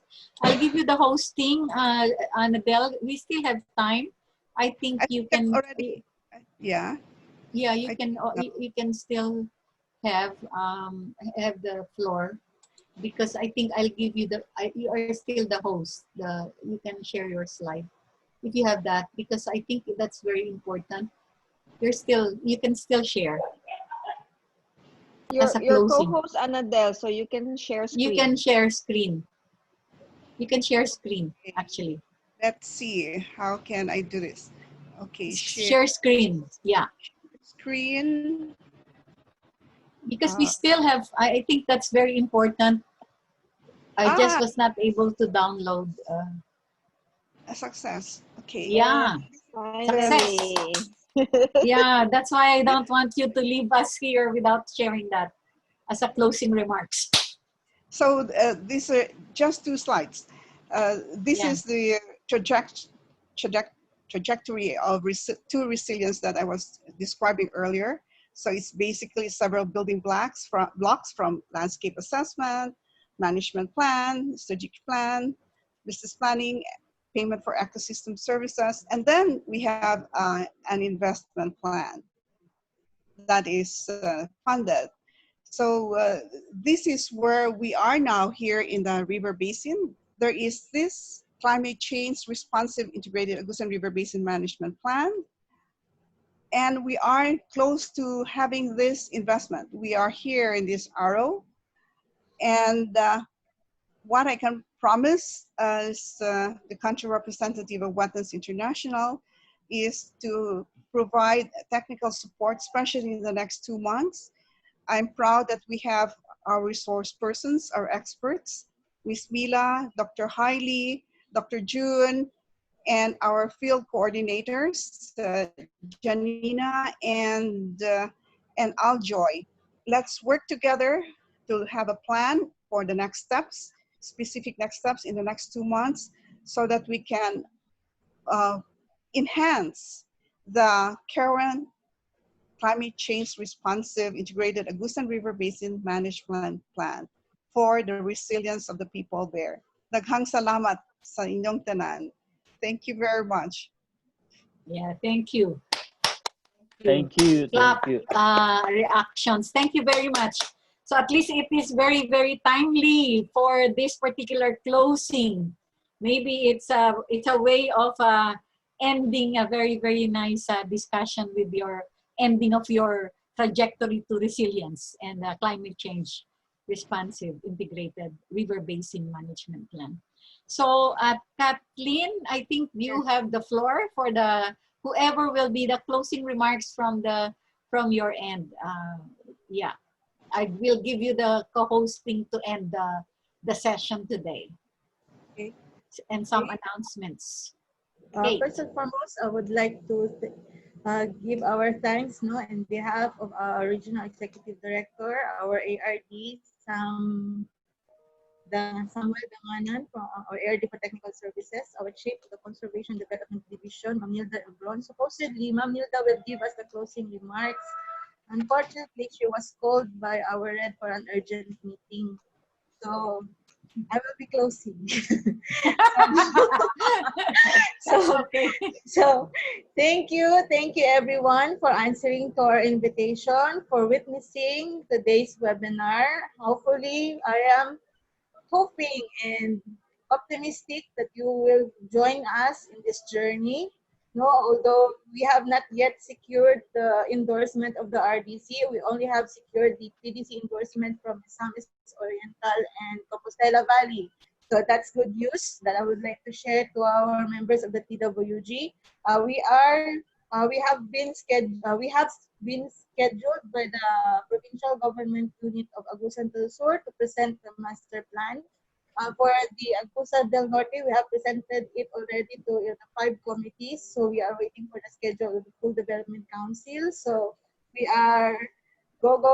Hopefully, when we complete the presentations at the provincial level, we will be able to present it at the regional development councils, hopefully, so that we can get it endorsement.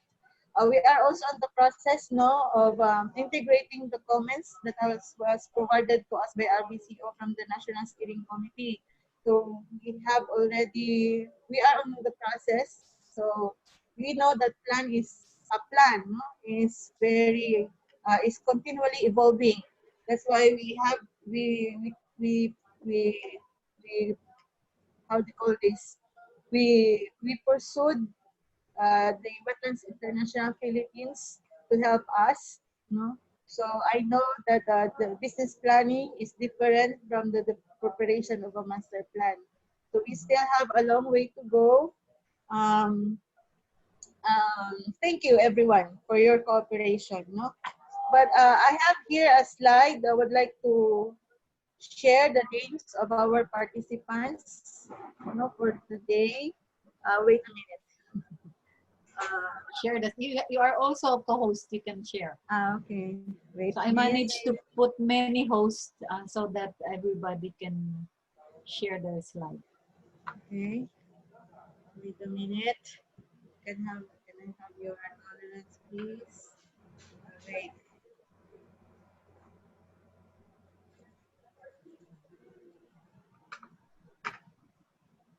Okay. Can you see? Yes. And the names of our participants? So can you, okay. Can you, yeah, if still there, maybe they can raise their hands and wave. Okay. So that we will see their faces. I don't know. Wait. I don't know if I have, okay. Can you see them? We have here the list of participants. Now, I would like to acknowledge them from the Provincial Government Unit of Agusan del Sur. We have here Forester Danilo Sarong a while ago. We have Ms. Genevieve Mangakit from the Municipal Local Government Units from Sibagat, Sir Dennis Maputon.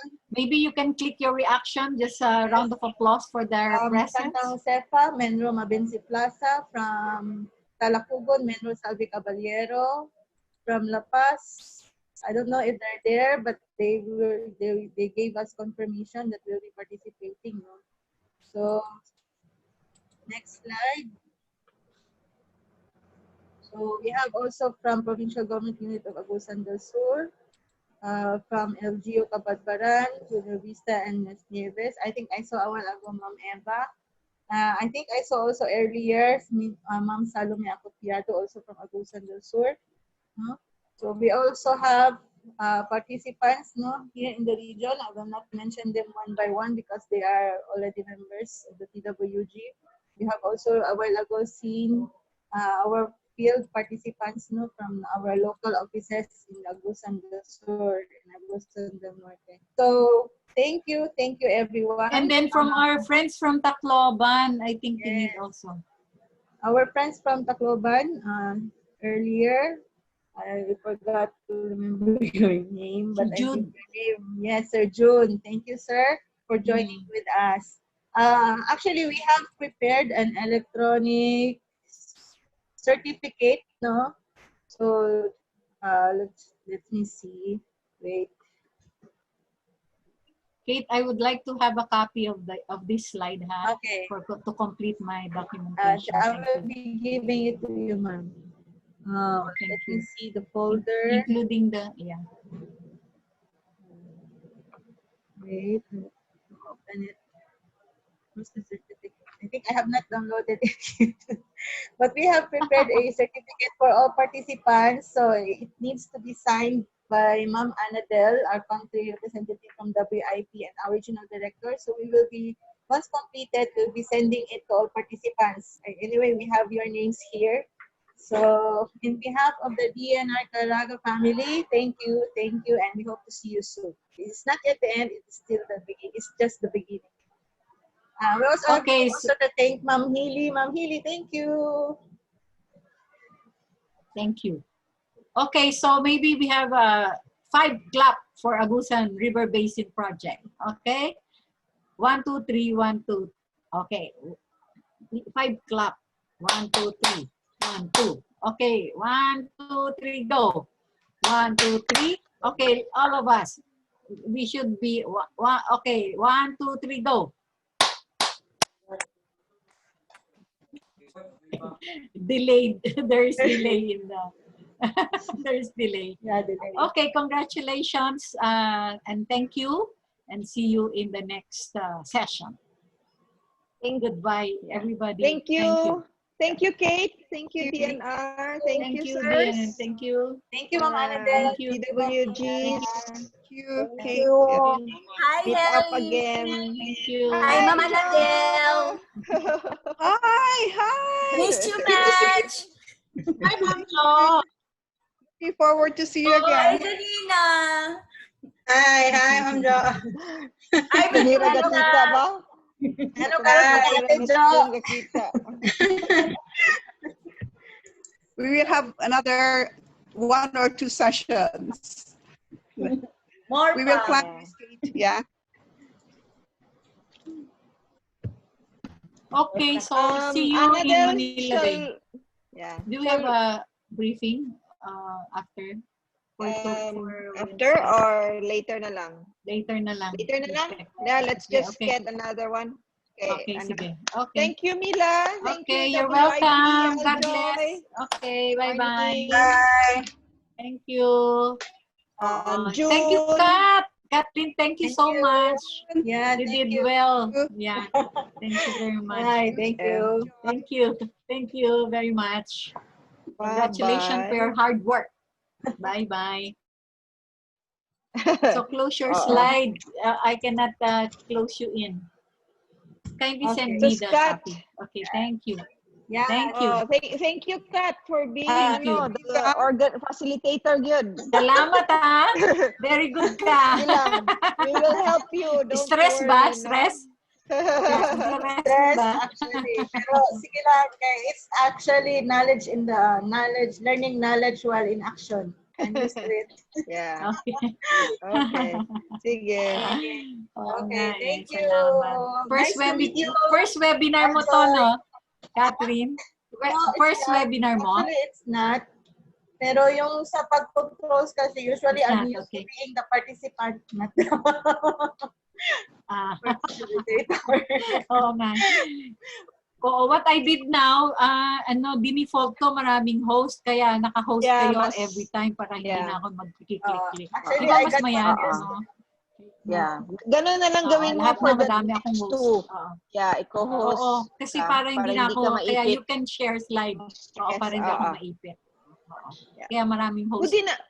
Buti na lang si Annadel, very beautiful today. Kasi yung Oo nga eh. early siya Oo nga, lang. you're- Mukha lang you're siya. my moderating. Thank you, ah. Ang Ang ganda ng earrings mo, ah. Okay ka. Okay, sige. Salamat, you. Aloy, ah. Sige, We bye-bye. keep on Thank you, Miss improving. Lisa. Thank you, Aljoy. Nice to Every meet day. you. Thank you. Aljoy. Thank you sa staff mo, Bye-bye. Hailey, ah, for sending me that stuff.